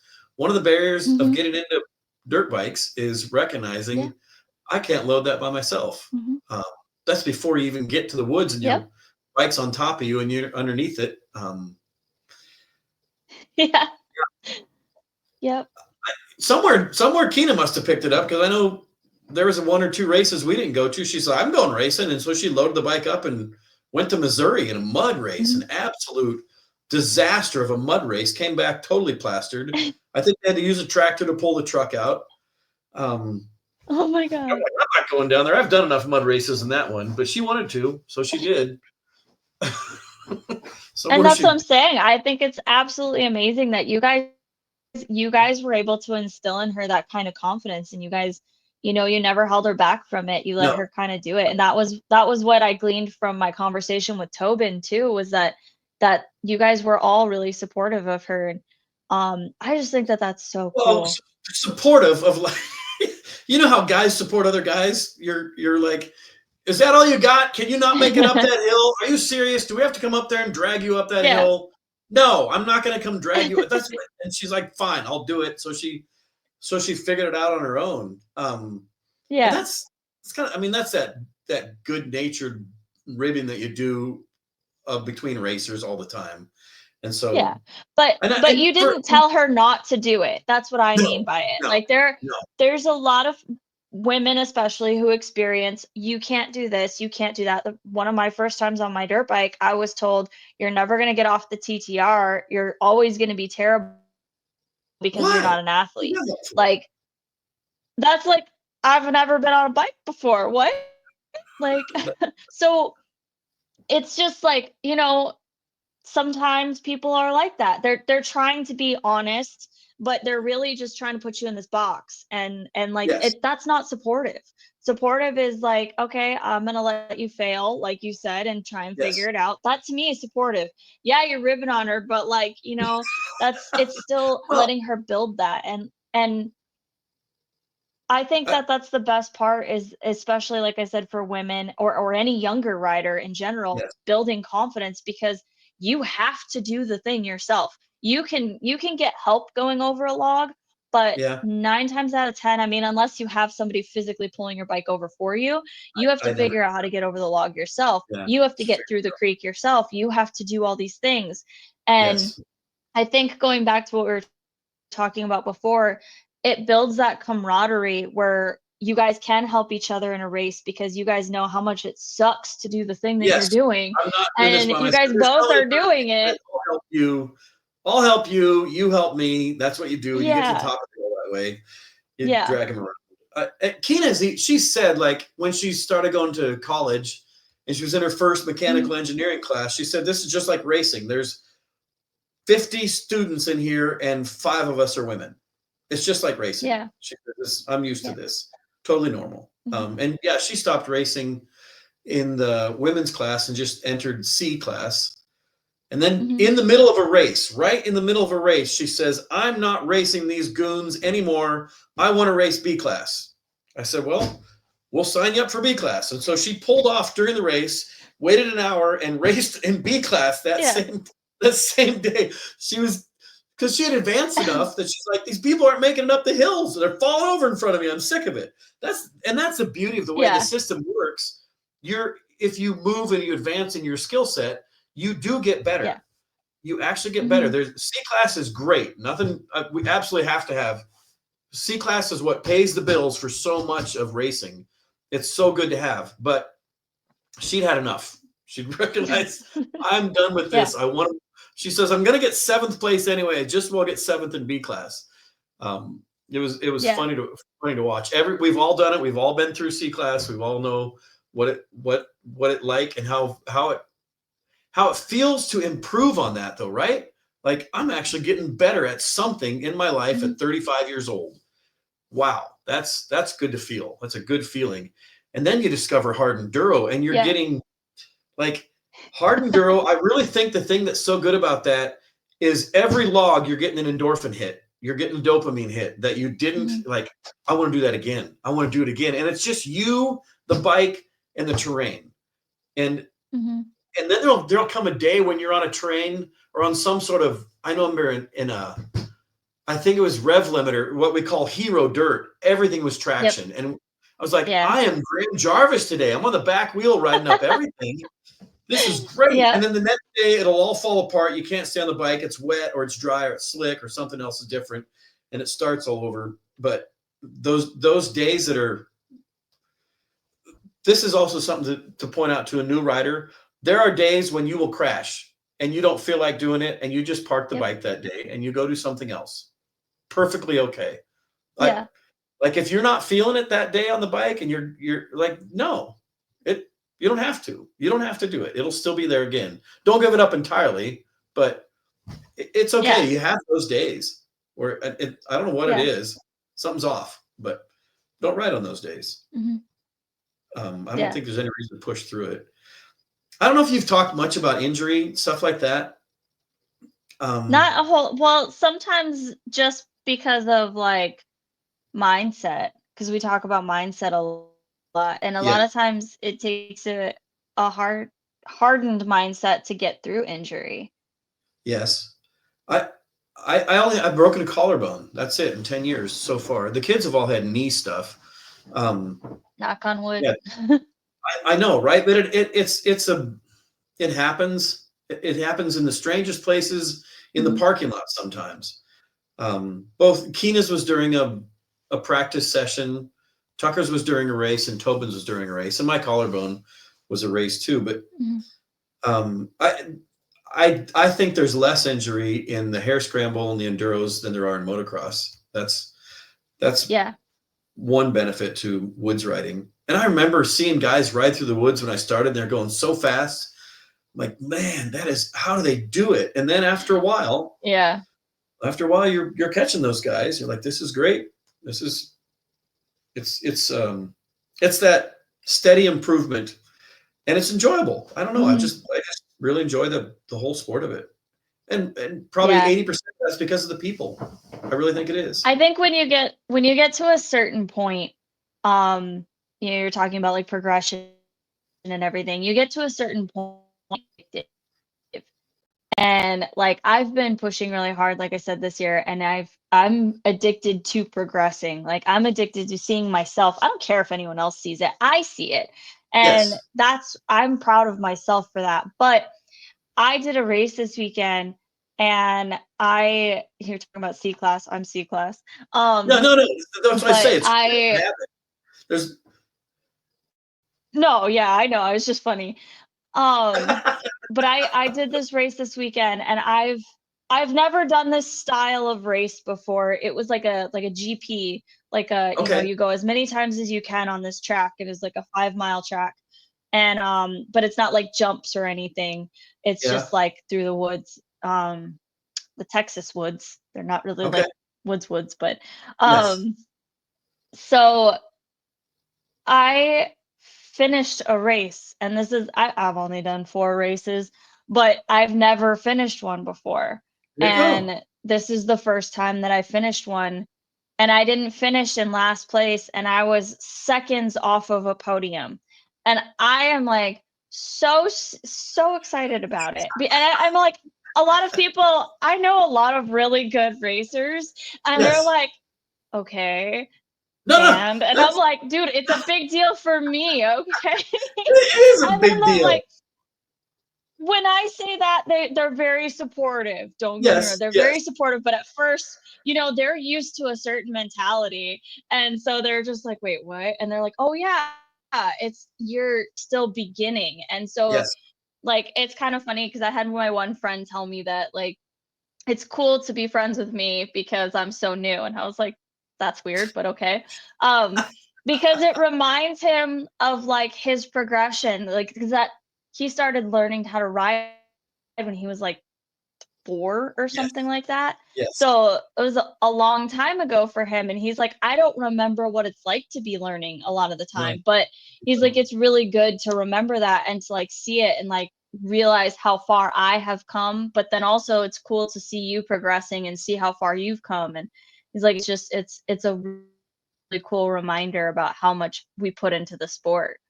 Yeah. Um, but I was like super stoked about it. And it's just you know, that progression is huge. And like it all goes back to like confidence and then mindset and everything. I had to completely change my mindset when I decided I was going to keep doing dirt bikes because I was Yes. like, everyone keeps telling me I can't do it. And I got the big bike and I'm only 5 feet tall with a full size bike and it's And not you're on a lowered. 300. And all these people are like, "Mhm." And Okay. all these people are like, "What? You're never gonna be able to ride this. Like, what are you doing?" And I'm like, "I'm gonna do it. I'm gonna do it." And I'm figuring it out. I fall a lot, but Yeah, yeah, yeah, yeah. I really had to like focus on the positives and focus on slow improvement and all of these things just completely change how I thought about life essentially. And it's just made everything better. Everything about dirt bikes has made my life better. And so I have all Yep, this extra happy is what I always say. And I'm just like, I just want to bottle it and give it to yep, people because yep. like it's just I'm so happy all the time if I get to be on my bike. Like It's I don't it's know. I just want to share it with everybody. I want everyone to ride. Like, dude, it feels so good. Like, it's yeah. awesome. Do you do any street? Do you ride any street at all? Like street bike? I had a street bike for like 6 months, but it was Grom, a Honda Yeah, Grom, yeah, I know what those and are. I rode it and almost got run over by a semi, so I sold Yeah. it. Yep, yeah. I've done some, and I've got a street bike. I I don't do much. It's there's the challenge mhm. isn't there for me, right? It's not like you're challenged to go up super steep hills or creeks and I don't know what it is about people that ride Yeah, handstands, but no. we, we it's like we like to hurt ourselves because it's so tough. It's such a hard sport. I mhm.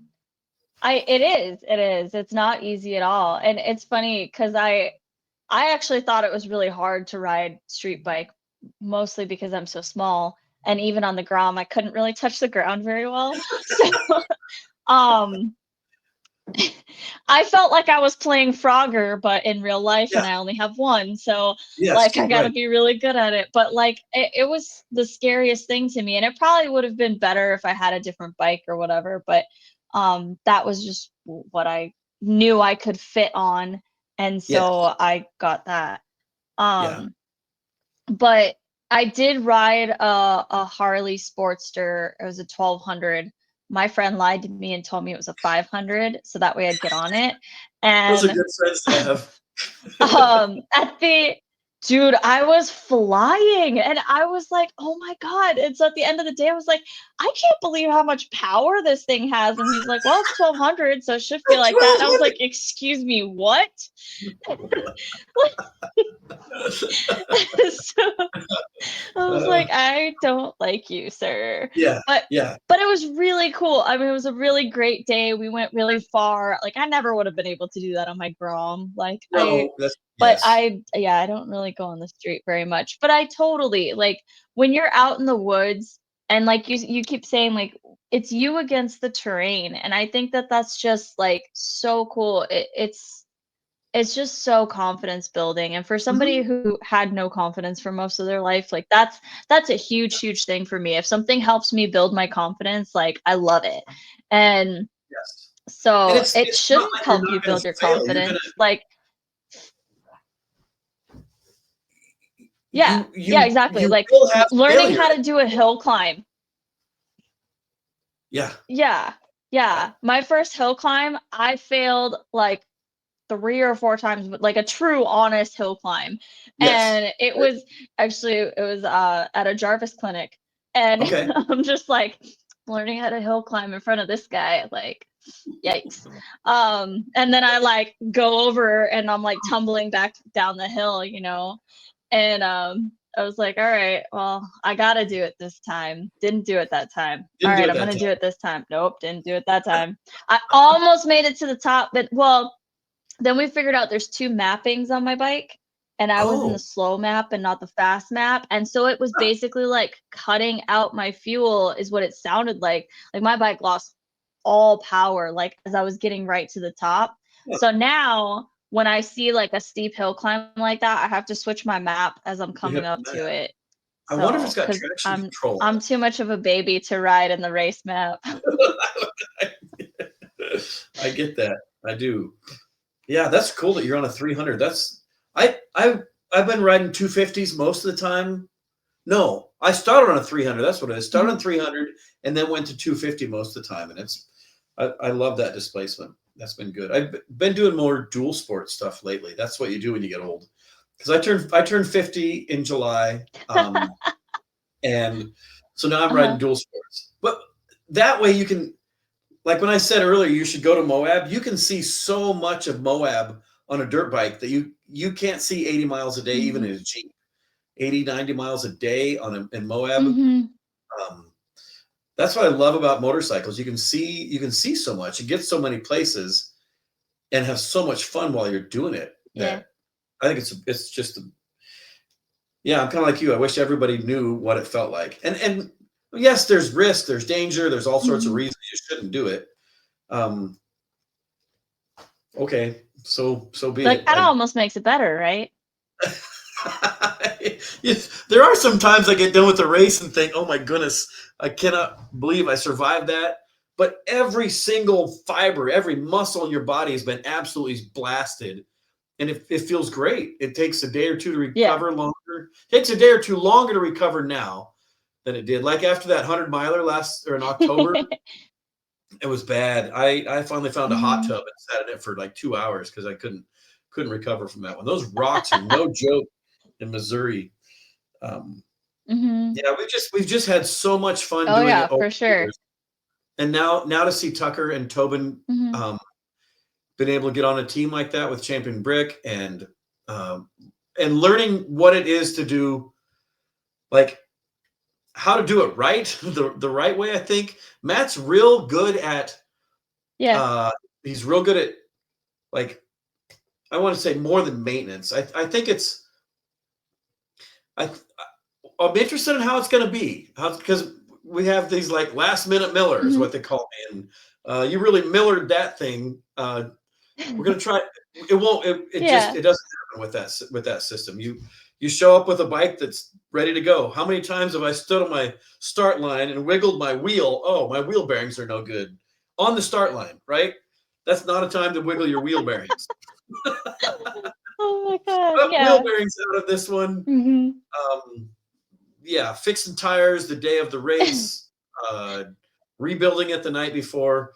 No, Mhm. no more of that. It'll be good. It'll be good to run a But little more professional I think program.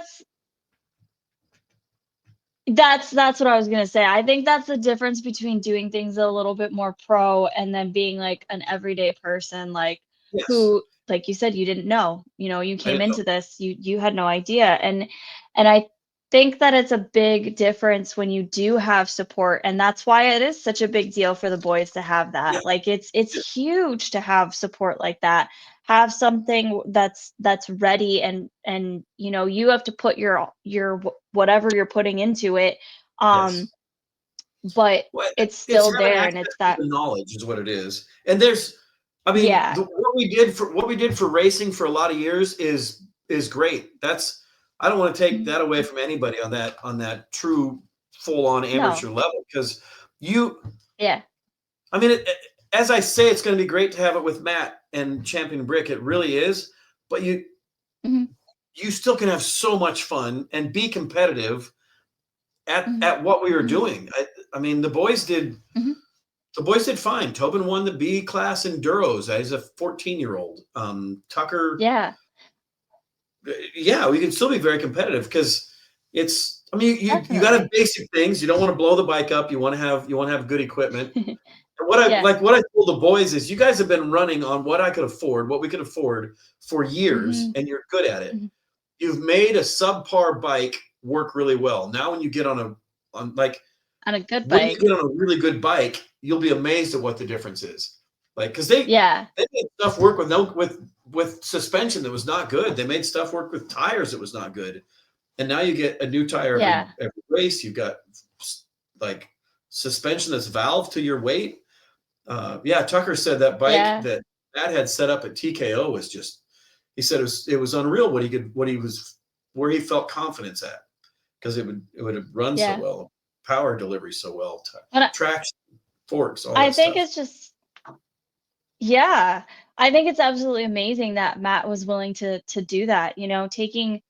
taking his, I guess, in a sense, his loss for the year, Yep. and Yes. turning around and putting it back into the community, that that's amazing. He didn't have to do that, but No, he's got so much passion and so much knowledge to share, and he's willing to share it. And I think that that's incredible. This community is so lucky to have somebody like him who's just out there helping as many people as he can. yeah, Um, I mean, I feel like he's the kind of guy that if he could, he'd have so many more people on that race team. I think he would. Because I he's think he just would. like he wants to help so many people. He's so passionate about it, and I think it's absolutely amazing what he's doing. And he and I had a conversation, and we were talking about me wanting to do the hard enduros, and at this point I was still kind of like, I want to do one, but I'm not really sure, and I don't know which one yet. And he offered, if my first race is an East Coast race, that I can come into the Champion Brick paddock. And Yeah. Yeah, he would do that. I was just blown away by that. So Battle of the Goats is going to be my first race, so Okay. I've you'll never see been to me in that the one. Champion Brick paddock. I will see you there. I'll be So there this year because that was yeah. part of the deal. I agreed to go to all the races, all the East Coast races with Tucker. And so because Yeah. that's I'm happy to do that. I loved racing, and we haven't raced as much the last 2 or 3 years. Kind of got away from it, or Hmm. haven't been able to do it with the boys as much as I was before. So now I'm really looking forward to it. Tobin will still go on his own because he's in Wisconsin now. And you talk about community. The reason Hmm. Tobin has a job where he does is because we got to know his boss at the Hard Enduros. I mean, that's just Tobin works for a guy that I used to race against, and a few of the hard enduros. We got to know him there. Then we met him at one of the riding areas in Missouri, and you see him after a while. That's what's and you'll get to Yeah. if you stay with it, you'll get to where you see people all over the country, other states. Wait, I Yep. mean, we ran across a Oh, friend of that's ours from that's yeah. Tennessee. Yeah, Hmm. it's really fun. It's like a off road nation. It's amazing. Yes, I was just gonna say something like that. It's incredible the amount of people that you meet. My traveling has really opened it up for me. I know people all over the country, Yeah, and just because, like, when I get a contract, or when I think I'm gonna get a contract, like I just interviewed a few months ago. I had interviewed for think it was a PNW.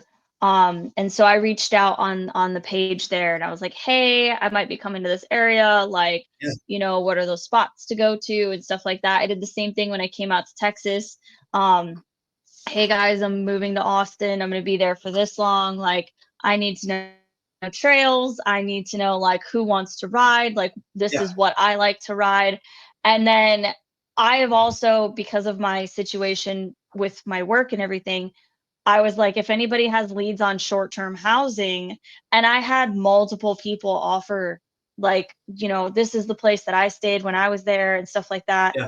And that's really, really cool. So it's this community that helps you with the races and that you hang out with and you talk to. But then at the same time, there's people who are still willing to help you outside of even of dirt Absolutely. bikes, because Yeah, absolutely. housing doesn't have anything to do with dirt bikes. No. Um, but also, like, when my grandfather was passing, I had so many people reach out, and people that I don't really know, that I've met maybe once or twice at a race, and they're like, do you have gas money to get across the country on an emergency basis? Like, do you need a hotel? I've got vouchers, I've got Mhm. money for you. Like, people were offering their couches if I needed a place to stay. Like, talk Yeah. about knowing, because I was going from Tennessee to Arizona, it's almost the whole country.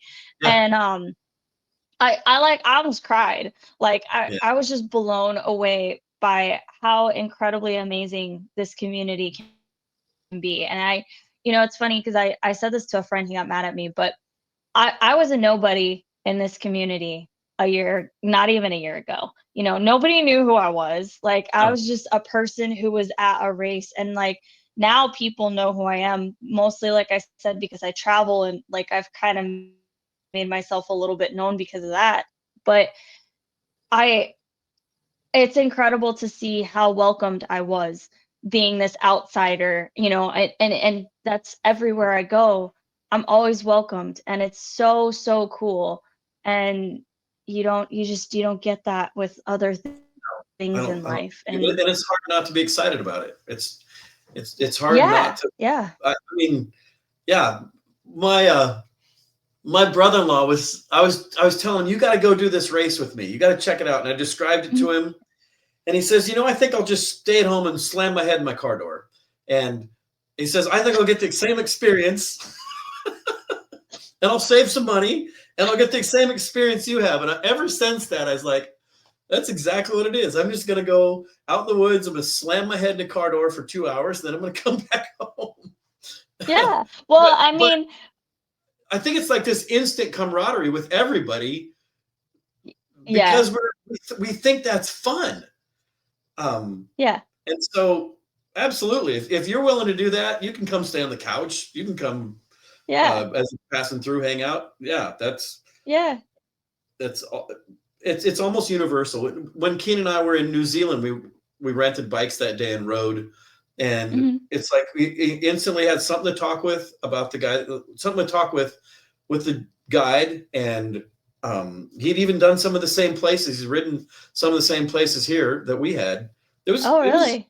yeah, it was neat. It was really neat that way, and to be able to ride with her in New Zealand was just phenomenal. That's like when she's 3 years old, she's out in the Yeah. PW and she's riding around the bean field.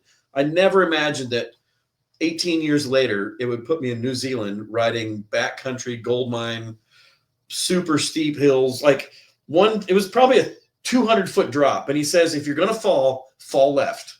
Don't fall right, fall left. And she did. I was like, oh my goodness, he Oh my thinks we're God. really good. But he said, I saw the way she rode. He said, she's fine. She's doing great. Hmm. And I, yeah, it's fun to be able to get on a motorcycle and know that you'll be able to make it through about everything you come across.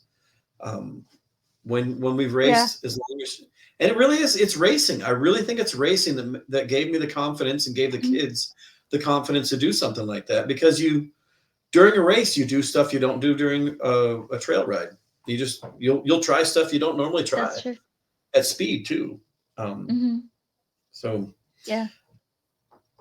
What an uh, incredible experience, though, to be able to go to New Zealand and to do yeah, that. Like, yeah, that is so cool. that's one of those one in a lifetime things. You just don't miss out on it. Like I'll figure out how to pay for it later, Yeah. and um, The best um, decisions go on credit cards. that's that's right. I'll get that. Yeah, yeah, that was a fun time. And now she's telling me, Dad, it's 70 degrees in New Zealand, because she's helping me during this winter break Mhm. before she starts up the semester again, and like run a roof today. Wasn't bad today, probably 35 or 40, and it's 70 degrees in New Zealand. I said, I know. It's all right. That's New Zealand. Doesn't get any better than So, this. if if you guys could go, or if you could go anywhere in the world right now, um, anywhere to ride, other than New Zealand, because you've already been Yes. there, where would you go? Of the plate, well, I think I'd Somewhere go back. new. Somewhere I new. Somewhere new. I was gonna say I think I'd go back to Moab but somewhere new. Oh, I'd like to try Baja. I'd like to do one of those guided oh, Baja rides. Um, yeah. I love Central America. I love food. I love the culture. I love everything about it, and Um, I'd like to try that. I rode in Guatemala on my honeymoon. That wasn't that was an eye opener. We were on like the interstate on a XR 100, I think, two of us. But yeah, Wow. I've been seeing these Baja trips, and I'd like to try one of those. Something. I mean, I see Bo does it with Ready to Ride Rentals a lot, and one of the Mhm. guys that I've raced with here in Iowa has a guide company there too. So Nice. that's where it would be. I think that's where it'll be next. I mean, I'm going to Arizona to ride in a couple weeks, and then I'll look into that Baja route. That'd be fun. Yeah, that's awesome. Where are you going in Arizona? Sedona. We're doing a 2 day like Nice. single track in Sedona, and then 2 days from Sedona to somewhere else. And I don't. It's like a dual sport out to an Airbnb, spend the night, and then come back. And I'm not sure. That's all up to Bo. He'll figure that out. Is that the Grand Canyon one, or is that a I different don't. one? I don't know. I don't know. I think I'm technically in charge of that trip, but I don't know where it is. I'm in charge, but I don't know anything about it. I don't know. I'm up to Bo. That's going to be up to That's Bo with Ready to funny. Ride. Yeah. I'm heading back to Arizona tomorrow, so Okay. I'll be back What's it tomorrow. like? It's plenty warm right now, isn't it? 50, 60, 70, Well, 80? comparatively, yes. Okay. For Arizonans, it's cold in Sedona. But yeah, it's pretty warm. Like, I was up in Flagstaff a couple weeks ago, and in the morning when we got there, it was like 37, but Ooh, by geez. midday it was like 50. So, Okay. oh yeah, it gets cold. It gets That's cold. northern Arizona. Yeah. So northern, like Sedona can get like, I know I've been there in December and it was like 25 during the day. Yeah. So like it doesn't happen like too often where it's super cold. But it was like actively snowing when I went, and I went because it was snowing because I wanted to see the red rock with the snow. It was really, really pretty. Cool. So, but I'm it's like it's good. when you lived in the Midwest so long, like it feels warm. Like I always told my mom, I was like, I hate snow in Minnesota, but like I like it in Arizona because it's like warm snow, and It's it's warm, like warm it. snow. I don't. I can feel my body and be in the snow. Whereas in Yes. Minnesota, every time it would snow, it's like negative 1,000 degrees. Yeah. So I I'm know. like, It is. I hate the whole experience. So I'm Yeah. very happy. I'm doing my first winter in the South in like, I don't know, I think it's been like 10 years. Oh Because I wow. lived in Oklahoma for a few years, but Okay. then yeah, before that I was in Minnesota. I was in Minnesota for like a total of I think 17 years total. So, Yeah. and You then put your North Dakota for 1 year. So ah, the 1 year in North Dakota counted for so much because it was so cold that year. that's worth 10 years anywhere else. Yeah, I believe it. that was I in believe it. northern North Dakota. Where did you Like ride I in was North like, Dakota? Well, you said you went and did I a race in didn't. North Dakota. Oh, that, yes. So that was on my friend's property. He does what's called a Schmedium Enduro. So it's the Legends Schmedium Enduro. So it's as hard as they can make it in North Dakota because we just don't Jesus. have the terrain up there. Okay. But they the there's a bunch of trees, and throughout the year they fall, and Dylan pretty much just pulls them across the trail and It's leaves them logs. there. So tons of logs. Oh man. Tons of logs. But so I went out there thinking like, okay, I got this. Like, it's North Dakota, like it'll be fun. I practiced on logs, and I wasn't good at them by any means, but Right. I was like, this will be great. It'll be great practice for like a hard enduro. And then it rained all that night before, and North Dakota has like this clay, and so it's really Okay. like slick. And I had Yes. never ridden in that, because when I rode up there, I was a fair weather rider in North Dakota, Okay. because there was only one spot for me to ride, and I was always riding by myself. So I never went if it was like gonna be, something that was dangerous. So Yes. I would actually drive 6.5 to 7 hours to Minnesota and go Wow. ride with my friends in Minnesota more often than I actually rode in North Dakota, because I didn't know anybody at the time. Yeah. But yeah, anyway, so for the Schmedium Enduro, it's all like single track, and there's a lot of like hairpin turns, and most of them are downhill off camber. And then there's a Oh, log right there. And I was yeah. like, this is the worst thing Yeah, I this could is have the ever worst. done. Like, That doesn't sound like meaning I anything. had never done those kinds of turns before, and I had never done it on single track. And I was like, I don't know what to do with my body. And oh, it was just great. It was so much fun. Sounds like Dylan was insane. the sweep, and he was so patient and just so great. But it was super, super fun. I had so much fun, even though I was suffering the entire time. Yeah, right? It was really, really cool. So it's going to be in, I think, August next year. So highly recommend, if you guys don't mind a Okay. little bit of a drive to North No, Dakota. It's like no, northern North Dakota. It's like right by the border in this gee. town. Like, it's just right next to this town called Bottineau. But Okay. it's a private land. So, but it's Yeah. really, really cool. So We'll keep an eye out for it for sure. Unless yeah, for sure. I will send you guys. It's the only race during that time is TKO, and Dylan knows. I've already talked to him. I'm like, you cannot Tell schedule Dylan, it. do not You schedule it cannot on schedule it TKO. during TKO. I was like, Yeah. I can schedule it any other time. Yes, that's right. Absolutely. August, North Dakota. Yeah, but Yeah. Yep. So as soon as I get dates, I'll let you know. Okay. It's so this year was the second year, and Okay. but they had a really gnarly enduro cross section, and it was optional. I took the chicken line because I would too. that was a tree. It was not a log, it was a tree. It's Yeah. like my friend Amy was standing next to it, and she's like, I don't know, tall compared to me. Yes. And it was like up to her chest was how tall the freaking log. I was like, I cannot go over that on a bike. Like, There's no way. that's taller than my bike. That's Yes. taller than me. So Yeah.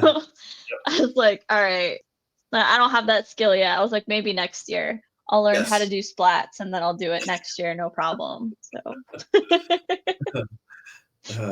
but Yeah. I told Dylan, I was like, I'm gonna try and get some like real good riders there next year to make this like, he was just Locals like, are gonna hate well, you. yeah, exactly. So I was like, it's Yep. fine. It's fine. Yep. It's like, we'll get some good guys to come out here and ride. No, nothing would make Dylan happier than to have more people show up and enjoy it. So it's really cool. Yeah, that is one thing probably worth mentioning. How much work goes into putting on a race? It's a lot. It's a lot. It is. And that's It is a why lot. one of the best things we did was to join a club here in Iowa. There's I think 12 clubs, each put on a race or two, and it really if without that it just doesn't happen, right? Yeah. It just doesn't happen. Yeah. You're And not writing that stuff. Tremendous amount of work. even not even like just races, but trails. So Yeah. I was in Tennessee when Helene went through, and it took out tons of trails. Really? And Oh man. so I helped with some of the clean out that Doe Mountain in Tennessee.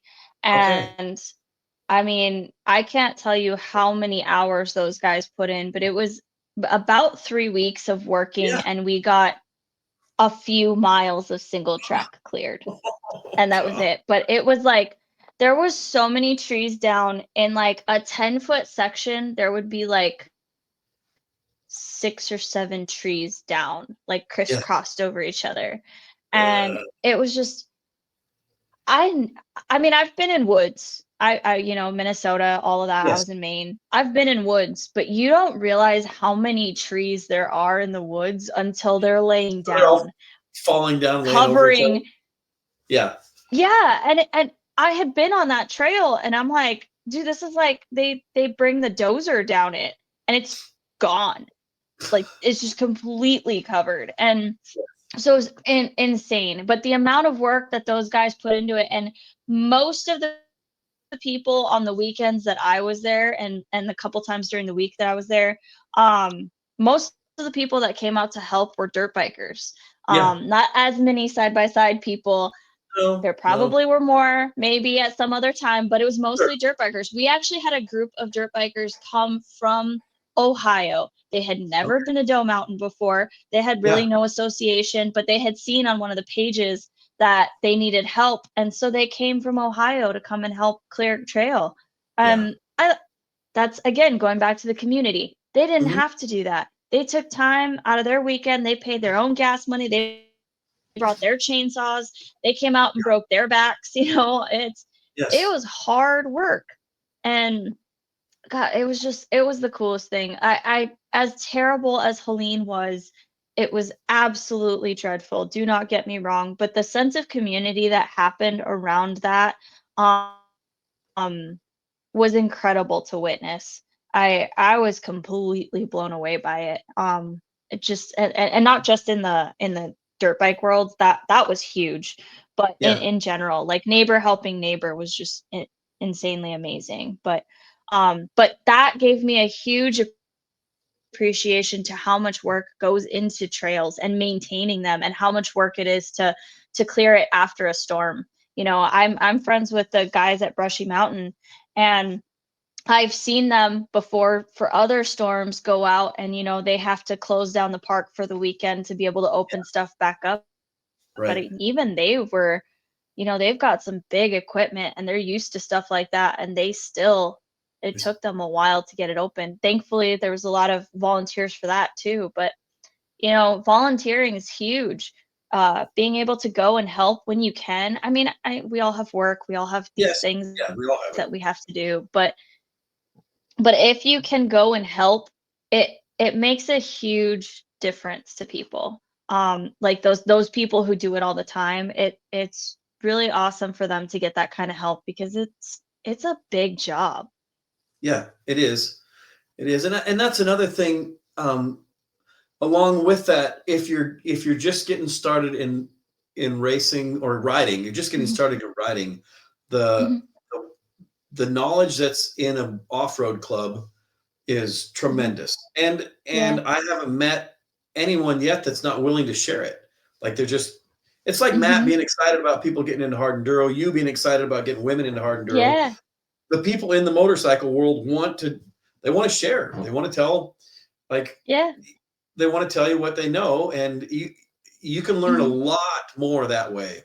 A lot more. Just Yeah. someone there to yeah, that'd be the biggest thing that I took away from joining ICCR was just suddenly we had like a resource of knowledge for how to keep a bike running, how to make it run Yeah. better, how to ride better, where to ride, who to get Mhm. to work on it, where to buy your parts, what gear to wear, what tires to run. The internet doesn't tell you all that stuff. It it Yeah. doesn't. Well, A lot like we better. said, you don't know what you don't know. Right, you don't know So that. you don't, yeah. Yeah, you don't Yeah. know what to ask. Yeah. Yeah. Um, It's funny because you like guys on are some of lucky those that you can forums, go ahead. sorry, you guys are so lucky you can ride year round there in Arizona. I mean, we're to the point now where Oh we're gonna yeah. put studs on tires pretty quick, and then we can ride a couple Mhm. more weeks until the snow gets too deep. And that it's fun to Yeah. put stud tires on. You got tremendous traction, places you can't go up during the Yeah. summer. Um, but Yeah. yeah, I've never lived anywhere that you could ride in the winter. Yeah, Mhm. I'm I've never ridden like I've never lived down here when I've ridden.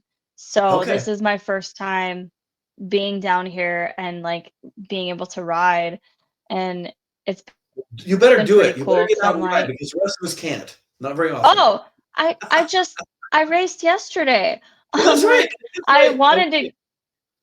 to, yeah, Yeah. I raced yesterday and then like I'm driving back to Arizona tomorrow, so probably Thursday I'll probably be on the bike again. You'll take your bike with you to Arizona. So Are you staying there then? Or are you just gonna take oh it? yeah. Okay. All right. Oh yeah, no. So my contract here is done. It got done early. I'm Okay. apparently too good at my job, and we got caught up on the backlog. They thought it was going to take a month, and it took me a week to help get them caught up. So, um, Good I for you. shouldn't have been so good at my You job, should I guess. you should have been on YouTube watching Jarvis So, videos. no. Yeah. But yeah, so my contract here is done now because we're all caught up. So I'm gonna go back to Arizona, and then kind of just regroup and figure out where I go next. Okay. My hope is that I'm gonna be in the Arizona area until the end of January, and then go to King of the Motos for in California, and then potentially be back on the East Coast after that. So where then I'll just fly back for Grinding Stone and Moab. You're going to But Grindstone um and the plan is to be at all of them, all the premiere. I'm also hopefully going to be at Hawaii too. So that's woohoo! yeah. I said it's expensive. I I'm know. racing. So if all goes according to plan, I'll be racing 3 races officially this year. On the US side. And then I'm gonna fly to Erzberg and be at Erzberg. I'm not racing it. But that's the plan currently. And then I'm gonna be at all of the premier rounds. If I go to Erzberg, the only one I'm gonna miss is Pennsylvania, the Keystone So, Challenge. That'll be the only one I miss because that's yeah. like almost like the next weekend or whatever. Okay. Um, and then in October, I'm supposed to go to Turkey for Sea to Sky. So My.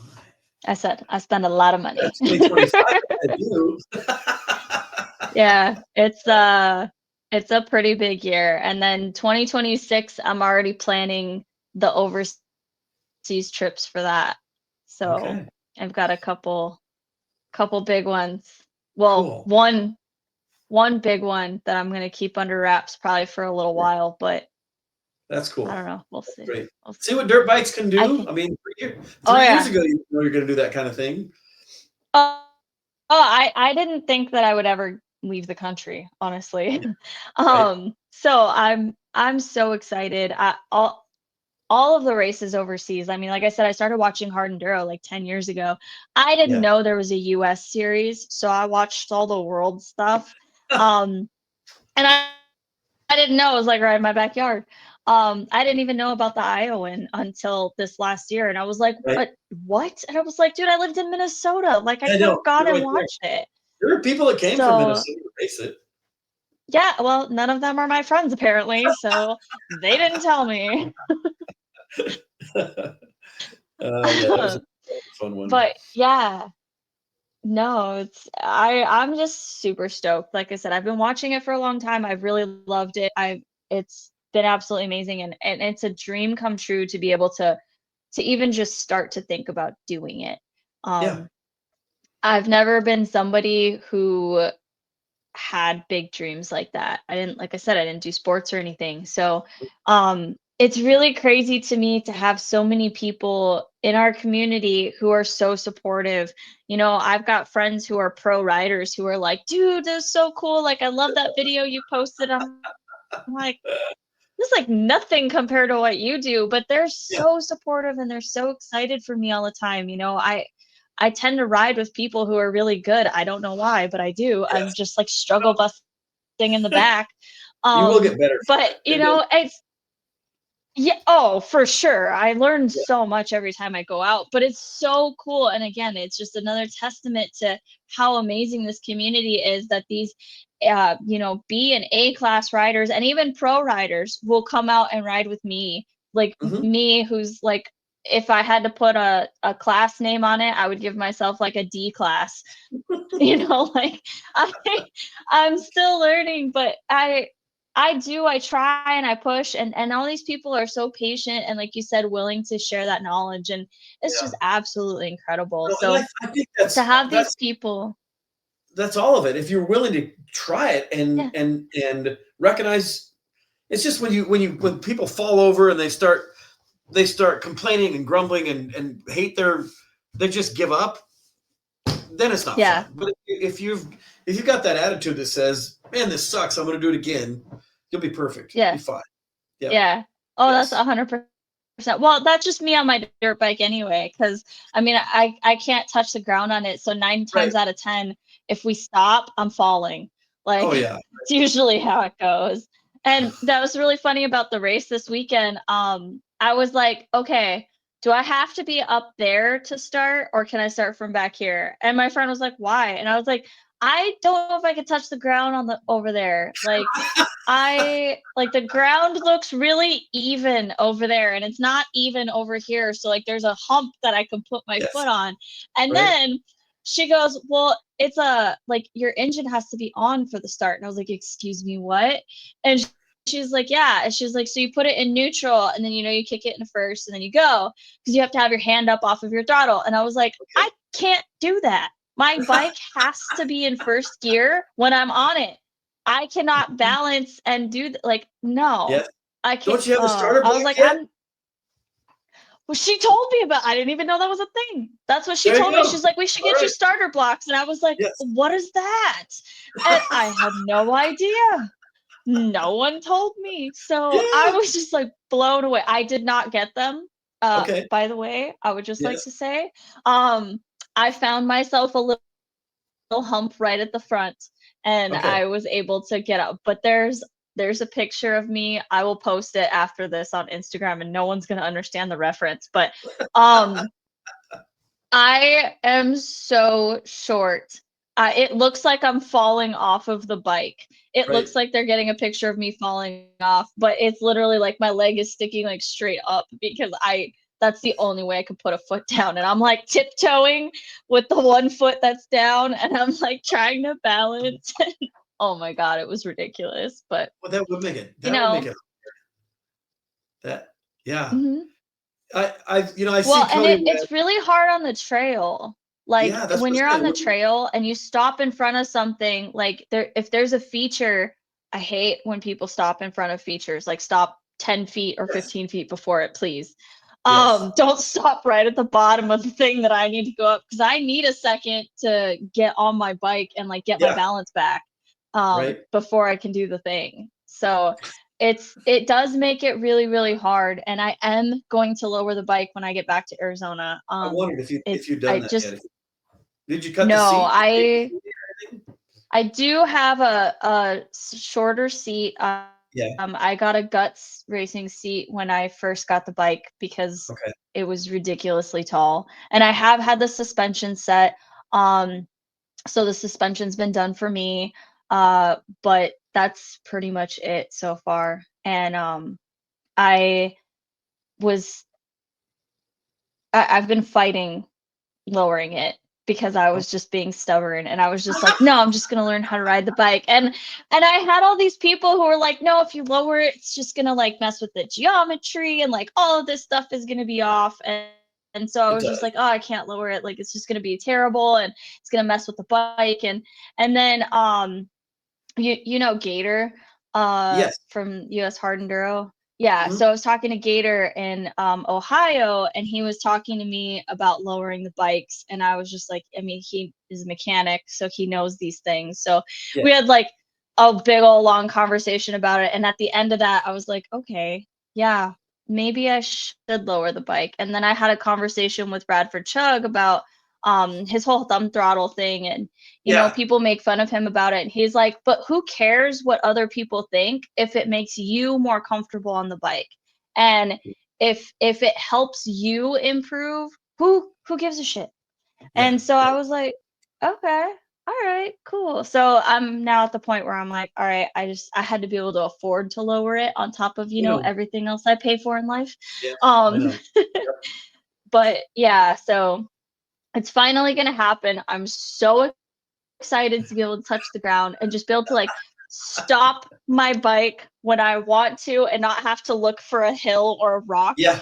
Yeah. And I'm so excited. It's gonna be Yeah. great. My riding is gonna improve so much. Well, it'll be like this. What I tell the boys: you've been riding with like a handicap, and now you're going to take the handicap away, and Yep. you'll be Yep. amazed by what you can do differently. Yep. Pro status 2026. I'm telling you. All right. No, if I go pro at 36 years old, then Yeah. that's gonna You know be what?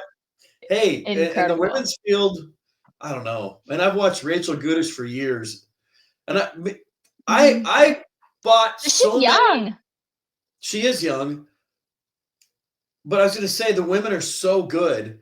But early on, I bought Mhm. so many Buffalo Wild Wings for Tobin because I bet him that I would beat her. I'm like, dude, I know I'm going to beat her at this race, and I'll buy you Buffalo Wild Wings, and you buy me Buffalo if she beats me. No, the other way around. I was like, Yeah. I'll beat her, and Yeah. never once, never once. Finally, my No, boys are starting. she's a Oh yeah, beast. she is the Yeah, yep. she's And then like incredible on that bike. yeah, so Kina took a class with her and Rachel Archer and maybe a Mhm. few other pros in South Carolina in 22. That was great to see. That was just a women only pro class for Yeah. 2.5 days, I think, or something like that. And that's when after that week, she had just mentioned she's like, if you want to come with me to Florida and train, you can. And I said, Kina, you should do that. She's like, oh, I don't know. I'm like, Kina, you're not like you miss 100% of the shots you don't take. See if she's serious. Yeah. Do it. And so she's like, Yeah. hey, Rachel, did you really mean that? Rachel's like, I don't tell you that unless I mean it. So yes. So Yeah. we took the bike out of my van and put it in Rachel's van and gave her the credit card and said, have a good time in Florida. And she went south and I went back home to Iowa. She spent a week riding and training with Rachel Goodish like a pro. It was great. It was Wow. and yes, and then she got back from that and tore her ACL and MCL and LCL and meniscus. And Oh. it was like a month and a half after that class.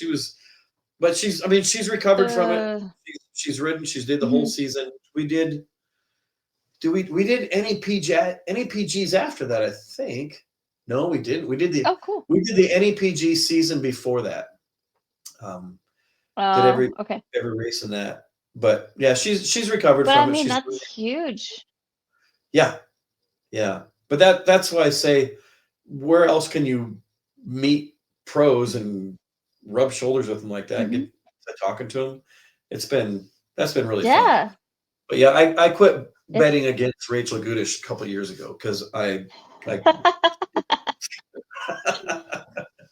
she's so Yeah, fast. I would never bet against her. She's No, no, incredible. I thought, oh, I I I can beat got her. to I got to walk the track with her at TKO, and that was just such an eye-opening experience. And again, going back to how great she is, she was sitting there, she found out that I ride, and she's like, Uh-huh. "Well, why aren't you racing?" And I just laughed. I was like, "No." Right. Um, Yeah. and I was like, I don't train. I don't like do this. Like, Yes. no, on my skill set." She's like, "You could totally do it." I was like, "You've never seen me ride." But she was super encouraging. But so she was asking me like what line I would take. And I was like, well, my line's the baby line. So like, we were Yeah. talking about it, but then she was telling me what line she would take and like why she should take it. And it was hugely eye-opening. And it was funny because I actually rode with a girl who did trials, like really high up trials in California.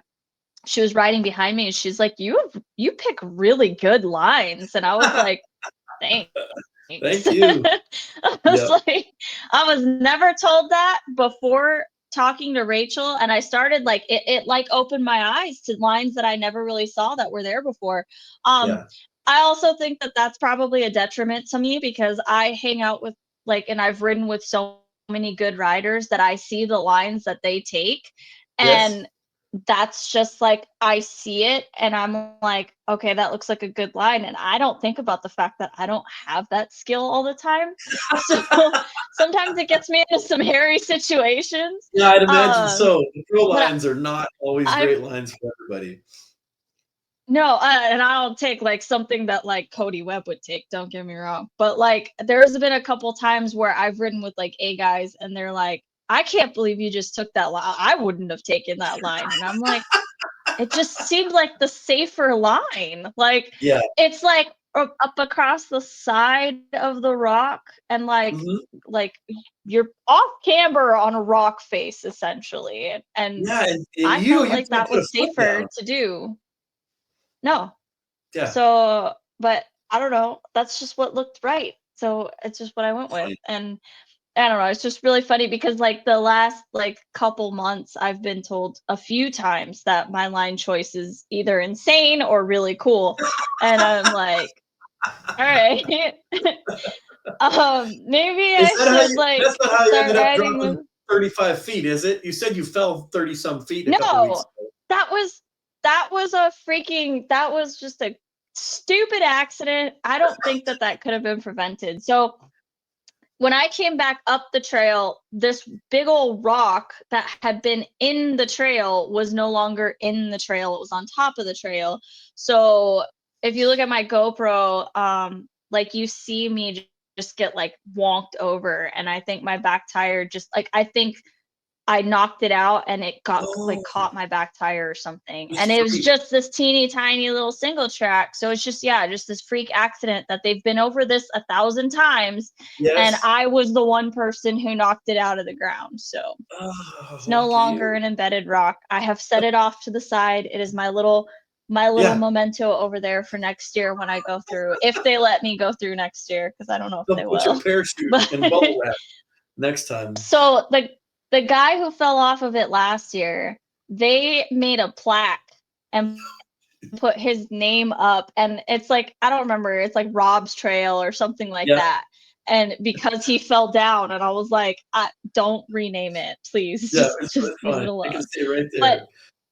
everyone at that freaking ride, there's like 130 some people there, and everyone knew about the girl who fell down the mountain. I was like, oh Yeah. man, Fell down the the girl, mountain.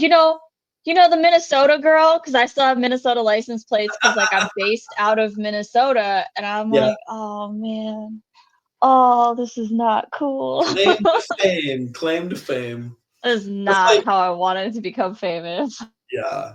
Kina did that. She at a race a couple of years ago. The bike was running funny. We should have gone. It was an Mhm. enduro, so we could have gone back and adjusted the float. But it was like Yeah. a mile back to the pits. So she's like, I'm just going to run this last test and I'll do it once and I can make it work again. And so I found out later she was just holding it wide open because it was like burbly. It was too rich. And so she's holding it wide Yeah. open. All we had to do was adjust the float or the air screw. And all Yeah. of a sudden the thing lit and it fired and straight into a tree. Like she said, I just let go and let the tree go by and it tacoed her front wheel. It destroyed the hub. It like Oh my inverted god. the rim. It creased the rim. It broke the hub. It broke spokes. And everybody's like, how did you not center punch a tree with your head? She said, I saw it coming. I just got to the side and went past. And there were people that came up after that race. They're like, we heard there's a rim here that we want to see. We've never seen. The guys been racing all their lives. We've never seen a rim like Yeah. this. Oh my goodness! Everybody wanted to see this tacoed front wheel. I told my buddy, it's like Oh he was my riding speed. I said, god. go back, stomp on her wheel, get it flat enough that she can ride out of here. And he came back. He's like, you can't stomp on that wheel. It's not getting better. She's going to need a No. side by side to throw it in. Yeah. So Oh yeah, she makes man. you're like that where you get to be known. It's not the thing you Yeah, want to be known for. no, it Like isn't. But the I string was of broken parts oh and man. Yeah. 4 of us racing for 8 years, 6 years. It's there's a big pile of broken parts out there from it, but not this year. Now that's champion brick, no more broken parts. It's going to No be more broken no parts. more broken parts. We're going to have good protection. We're going to have a good maintenance program. The boys are going to ride smarter. Yep. Did you see the one of Tucker where he crashed There you during go. Mad Moose and came off the seat? Did you see the one where he fell out of the sky? I'll have to send you that video. I don't know if I saw Oh my that God. one. No. He landed on Nick Farringer's seat. I bet he dropped. Oh, yes. Yeah, Yes, I that did was see Tucker. that. Yeah. That was Tucker dropping out of the sky. Oh my God. I said, Tucker, if that seat wouldn't have been there, you would have like rearranged your rib cage. That's not. Yeah. Yeah, That and was Matt a says gnarly one. it was, and it's even higher than it looks like on video. Like the difference in elevation was significantly higher than it looks like on video. As crazy as that is, though, I was just like, he's so Midwest because he's like, sorry. I know, He right? apologized. It's like that's such a Midwest thing, man. Yep. Yeah, it's been good. It has. That's cool. I'm super, super stoked to see how they do and just see the whole, I mean, the whole champion brick racing team getting bigger, and that's Yeah. really, really cool to see Matt doing so well with all of that, and then seeing the boys both be on it, I know, I'm looking forward to it's gonna that. be really, really cool. It's fun. Yeah, I think they'll push it'll be each other quite fun. a bit.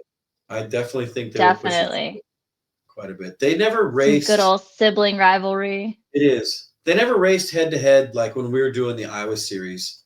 Tobin was AA and Mhm. Tucker would have been B class, I think. I don't Yeah. know. And then maybe Tobin moved away by the time Tucker went to AA. So, but they've raced, they raced TKO against each other. They raced some of the hard Mhm. enduros on the East Coast this last year against each other. So it'll be fun to see. And Tucker did so well at the Yeah. 100 miler racing at night. Man, it was scary how fast they were going in the dark. Have you ever seen a night race? It's I've seen scary. the videos. I haven't Oh, seen it in person. he says he thinks he can speed up because you can't see outside of the light beam, so you're focusing on only a little bit. Yeah. So that's where you go. And I watched them on the whole shot in the start. Thought, oh my goodness, they're all going to hit a tree at 80 miles an hour because it's Yeah. dark. They're just It's he did really well there. So that was pretty exciting. That was a major comeback. I think he passed over 20 people in the first lap because he stopped because wow. he didn't realize how close he got to trees, and so he kept knocking his Mhm. helmet lights off the side of his helmet because he was getting that close to trees. Oh, And usually he doesn't have a helmet light there. And he doesn't know that he's yeah. about to hit a tree with his helmet because there's nothing there. So it kept knocking off. So he Yep. finally stopped and readjusted it, and everybody passed him because we put duct tape on it, and the duct tape Yeah. curled around and made it so the Velcro couldn't catch. So he had to take his helmet off, take the duct tape off, stick the light back on, put his helmet back on, and take off. And everybody got around him. He started Wow. with A class, and he got one or two or top five getting out of there, but then he stopped, and I don't know, a dozen people passed him, and so he had to catch all those and then catch all the pros. And no, he's a machine. That's what it's so fun to watch him race. He did a 9-hour race when he was 15 or 16 that we didn't know Yeah. you could change bikes during the race. Like, because he was running as an Ironman one person for 9 hours straight. And the guy that got Yeah. first place, he would change bikes every other lap. So every other lap, they'd have a new bike with a good tire on it and an air filter and new grips and a new water pack and helmet and goggles, and then send them out again. And Tucker stopped one time during the race for 8 minutes and ate Swedish fish and ramen noodles, and then got back on the bike Oh my God. and took off. He did over 200 miles on Swedish fish and ramen noodles. He was like falling asleep the last lap. His back tire was totally bald. He's like, I didn't know if I could make it up the hill. I didn't think I was going to make it. There's no traction left on this poor KTM 200 that's in my garage now because he rode that thing so hard. And he got beat by a guy that was equally amazing. He was 54, but he had raced on a trophy team for Poland in like the early Good 80s Lord. as on the pro trophy team on the 6 days. Uh-huh. And So we still see him once in a while, and we saw him at the 100 miler, and I said, are you gonna stay and watch the night race? He says, no, I've seen it. You can send me the video.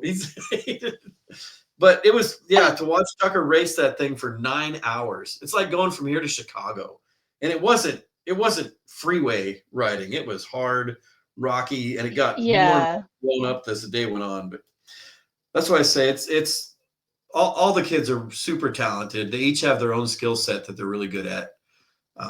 It's just been fun to Yeah. watch them develop. And I had nothing to do with it. All of them surpassed my talent level a long time ago. But I think it's just right. We just rode a lot. It's all seat time. If you get seat time, Yeah. you're gonna get better. Yep, just And ride. that's the biggest thing. Like, I've done these clinics and stuff. I have this knowledge on how to do things. You know, and I've been told, this isn't me bragging, this is what I was told, is that Yes, I have good form, I have good technique. I just don't have the confidence because I don't have a lot of seat time. I didn't do those sports. I don't have all of that stuff that helps you yes. to be able to, you know, be confident on the trail. I just, you know, in the last year started really being able to read the trail well and kind of like anticipate when things are going to turn and stuff like that. Like, Sure. it's little nuances in the trail that I didn't know to look for before.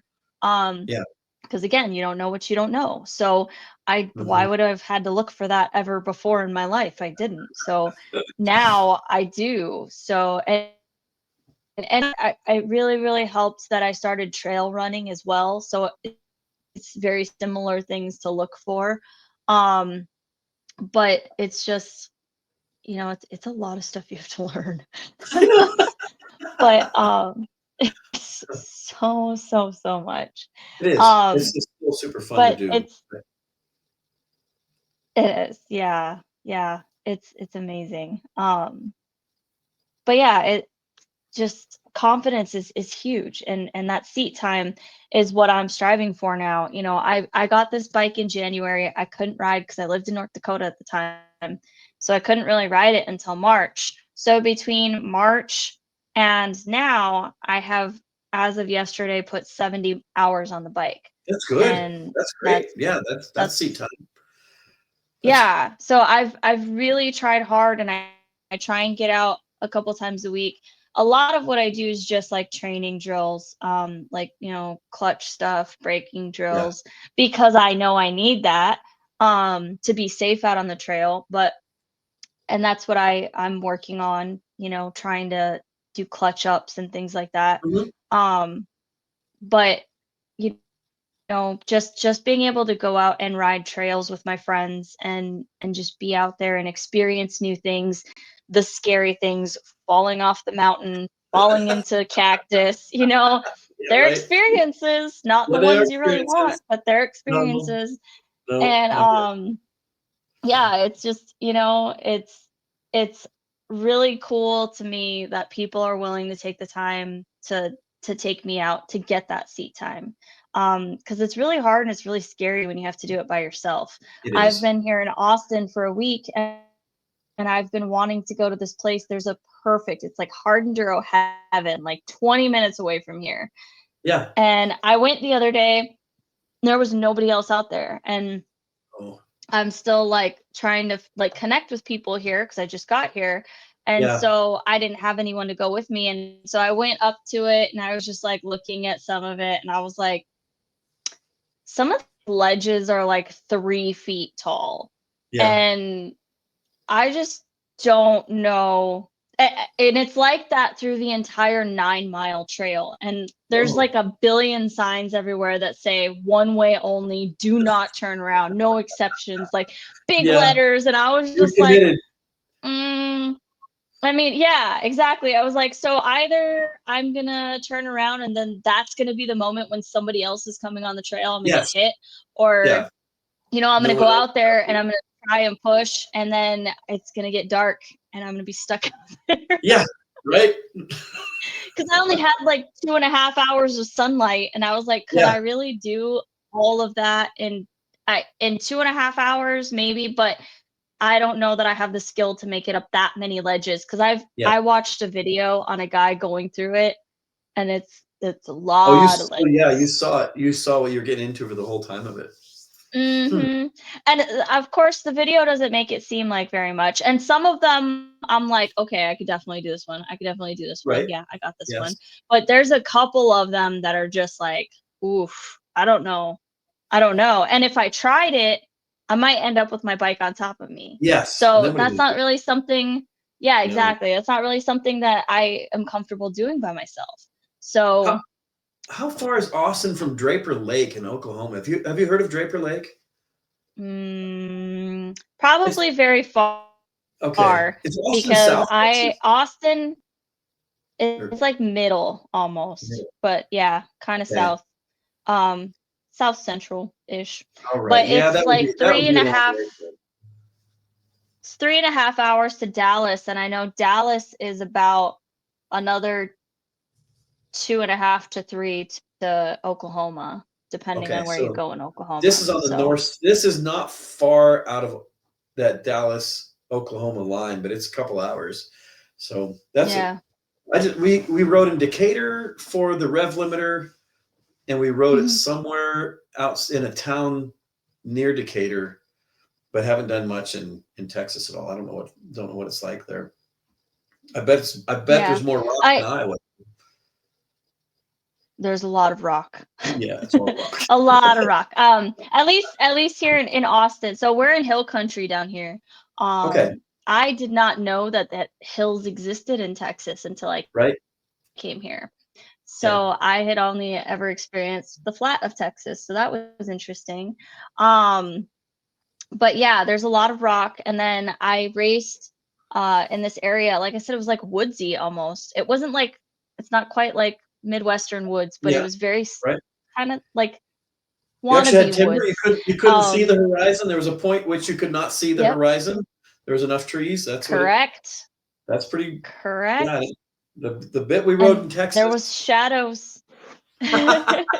It was crazy. I was like, "Whoa, we're like kind of in woods." And then there was like you dropped down into this creek section, and it was like muddy down there, and I was like, and because the last place I was in mud was in North Dakota, and so my brain was like, it's gonna be slick, and then it was like grippy mud, and I was like, oh, all right, this isn't too bad.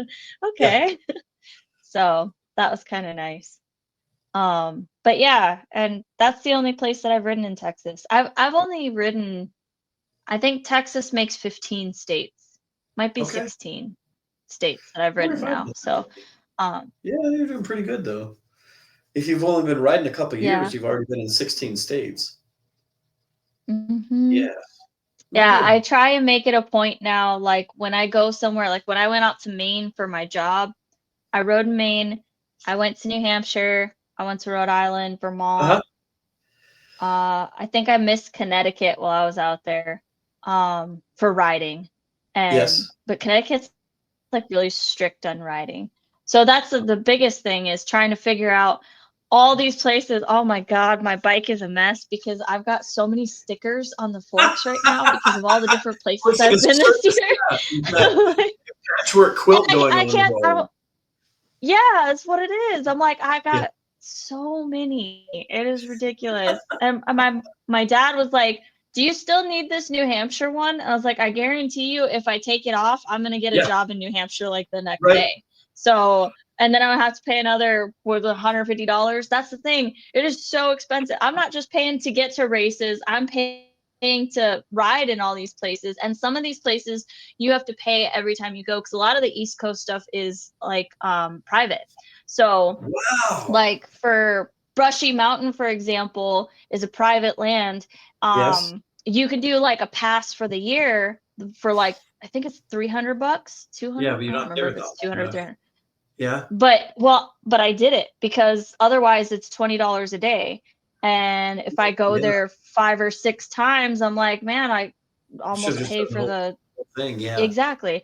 And for Brushy, I know I want to go back, and like I love Brushy, so I'll go Uh-huh. back as much as I can. So I was like, it's good for a year, so why not? What But do you Like, What don't do you use to find places to ride then when you're all over the country? Do you use Rider Planet? um I do, or I do kind of.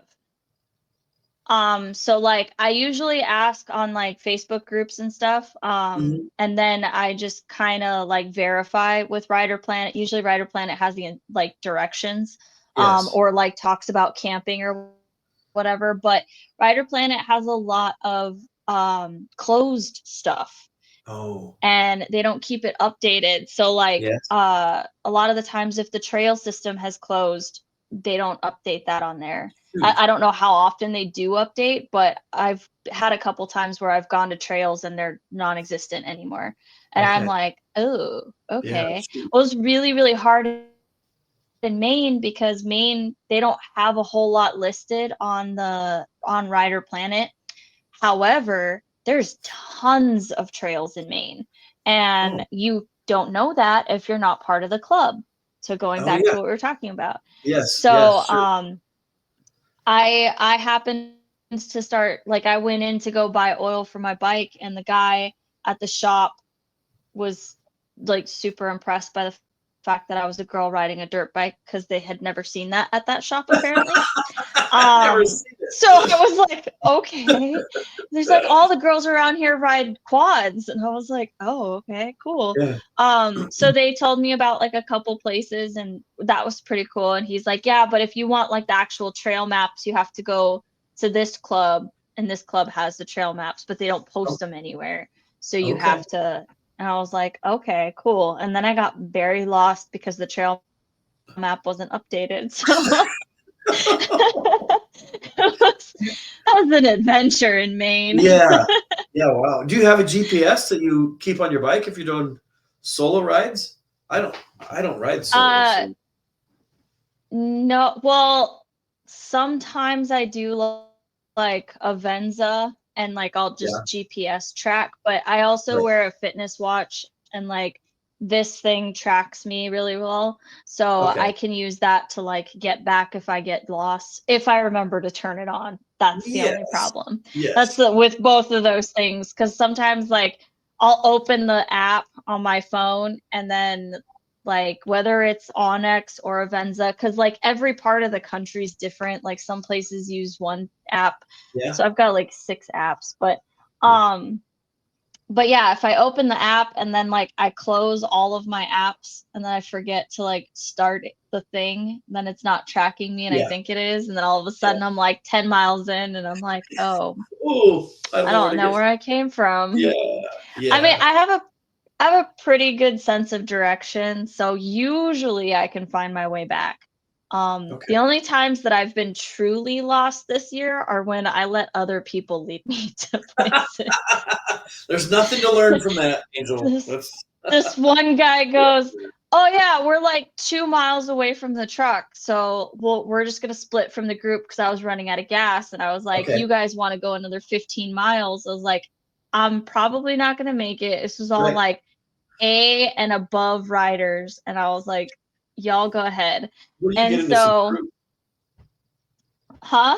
You get into some groups. You're riding with A and above Oh riders. It's, yeah. Oh, that was a crazy, crazy day. I have yes. never ridden Well, so hard in my life. you're Um, only going to get better, though. That that only was makes you better. well, that was one of the Jarvis clinics. Oh, okay. So it was that group. So Jarvis was one of them, and he was of course like light years ahead.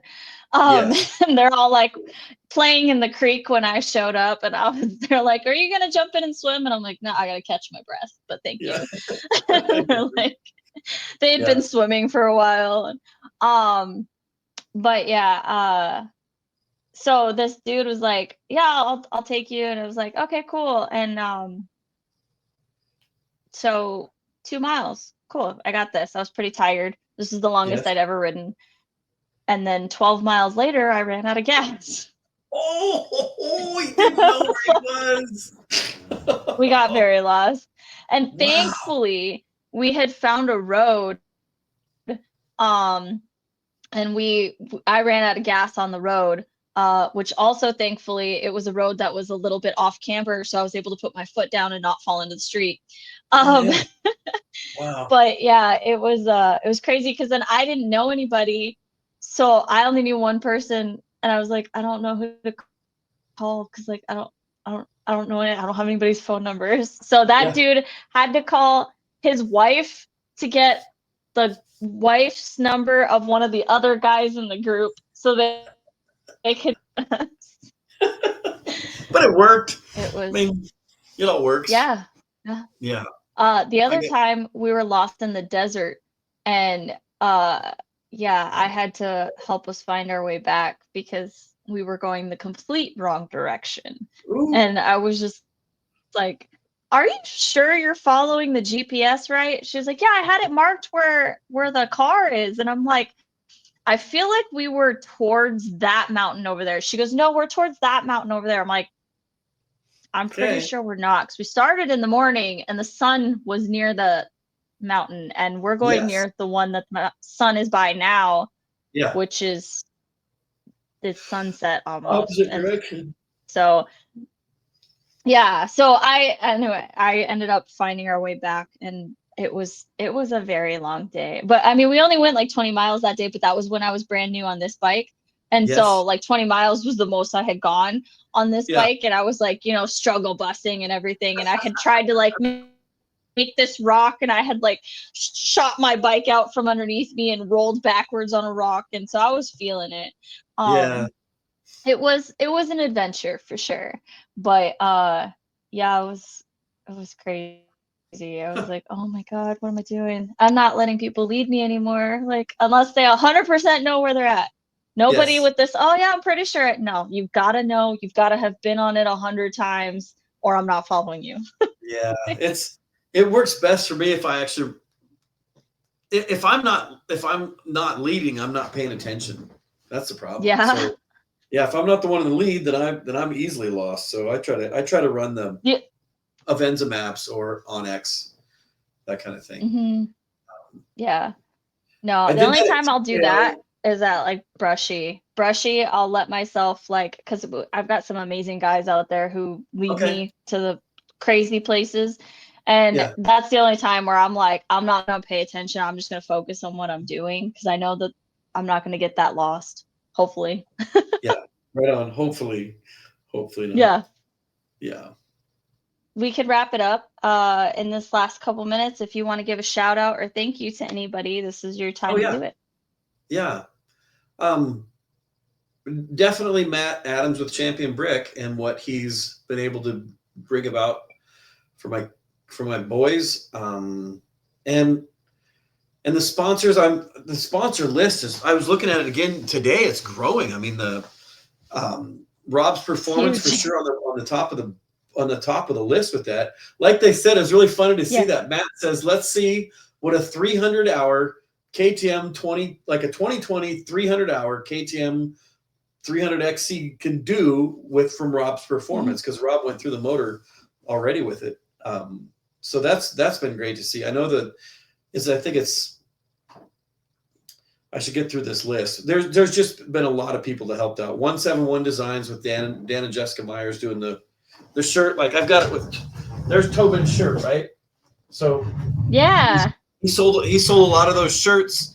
Um, a buddy of mine, Kyle Yeo, that's been helping out, just like a one-off guy, sending Tobin cash once in a while, or like paid for Tucker's entrance into the Ozark 100. Um, Oh wow. uh, yeah, it's been great to see. It's been just people um, sending stuff Tobin's way. I I That'll be different for us to have a sponsors providing some gear. It's really nice. Really, really Yeah. appreciate that. But for certainly Matt Adams and Champion Brick, of course, with it. And then Yeah. friends of ours too, like the local guys that we've raced with, that we've ridden with for 10 years now. It's been a really good decade, I'd say. I'd say it's been a really good Yeah. decade because of that. So That's And awesome. thanks for having Tobin on, and then Matt and me. And I think it was wasn't the Breda Yeah. camps? I think you did the Breda camps first, and we saw Yep. that. I saw that Mhm. podcast. I don't know that I'd heard of you before that point. Yeah, yeah, it was really funny. So I mean, I've only been doing this since June. Okay. But I showed up to lightning strikes in Ohio, and I walked up to a group of people because I knew like one or two of them, and Brandon was just like, "Hey, it's her," and I was like, "What?" And they had been listening to the podcast on the way up, Oh and I was man. just like, "What? No way!" So we started talking, and then I was just like, "Dude, I gotta have you guys on the podcast. Like, this is Yeah. awesome." Because I had been Oh, it seeing is. them at races, but I hadn't talked to them. Right. Because I'd seen them, but like I was doing like pictures and stuff, so I was like running around all the time. I just never got Mhm. around talking to them. But yeah, it was really, really cool. So that was like my like kind of like I felt like I made it moment. Like Yes, when somebody recognized somebody you. was listening to my podcast. But now That's it's great. happened a couple times. I just had at this race, this guy was talking to me about my podcast. And he's like, "Oh yeah, that one episode," and I was like, "What?" like, Yeah, I remembered like it. that was really cool. Yeah, so that's kind of cool to know that it's people who I've never met are listening to it. And Awesome. I don't have a big following on social media, so I didn't think it was gonna like really explode or anything. But Yeah. the very first episode, a girl from Australia emailed me, and she was just like, "Oh my God, I found your podcast and I absolutely love what you're doing." And I was like, Oh, "Well, what? whoa. Australia, episode Yeah. one? What?" Yeah. And That's great.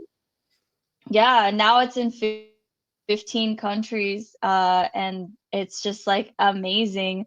Um, I don't know. It's incredible to know that so many people are supporting these stories, and it's Yeah. just something that people all over the world can relate to. So I just think it's really, really cool, and I'm stoked to be able to share Yeah. it and, get people's stories out there. I think it's cool to hear that it inspires people. Right. Yeah. Yeah, the Breda camps are especially fun. The first time we saw Brandon, he was on Mhm. the side of the trail for most of a race, like at the island. He went over a log Yeah. off camber and he went down in the weeds. And every lap I came around, I was like, that poor guy, he's never gonna come back. I know he won't ever come back. And Yeah. boy, they came back with everything. That's a talk about a Uh-huh. family. It's been so fun to see them because they remind me of us 10 years ago when we first got into it. Like Yeah. super into it. It's great to see. Love it. Been lots of fun for them. Yeah, it's amazing. And they're so about it and like helping the community and Yeah. everything too. Like Yep. their kids' friends and stuff like that, getting those kids, kids that age can get into some pretty bad stuff. I know. I know Like way worse than dirt bikes. You it. might spend more money with dirt bikes, but it's way Yes. better for you. Right. It's way better for you. It's money well spent. Money well spent. So Exactly. yes. Exactly. Well, Yeah. thank you so much for, taking the time and coming Yeah. on here, and hopefully Yeah. we embarrass the kids a little bit. So Yeah. Kina said she's gonna run me over with a bus if I did a podcast. you weren't cleared for PR just yet, Yeah, so that's right. She said it hadn't been cleared for PR. It's right. Well, you're not doing it this right. If is you're the not test embarrassing run. the kids, you're not doing it right. There you go. Yeah. Exactly. Well, thanks for Well, having me on. thank you again, Ben, and All right. we will talk to you later. Okay. Goodbye. Bye.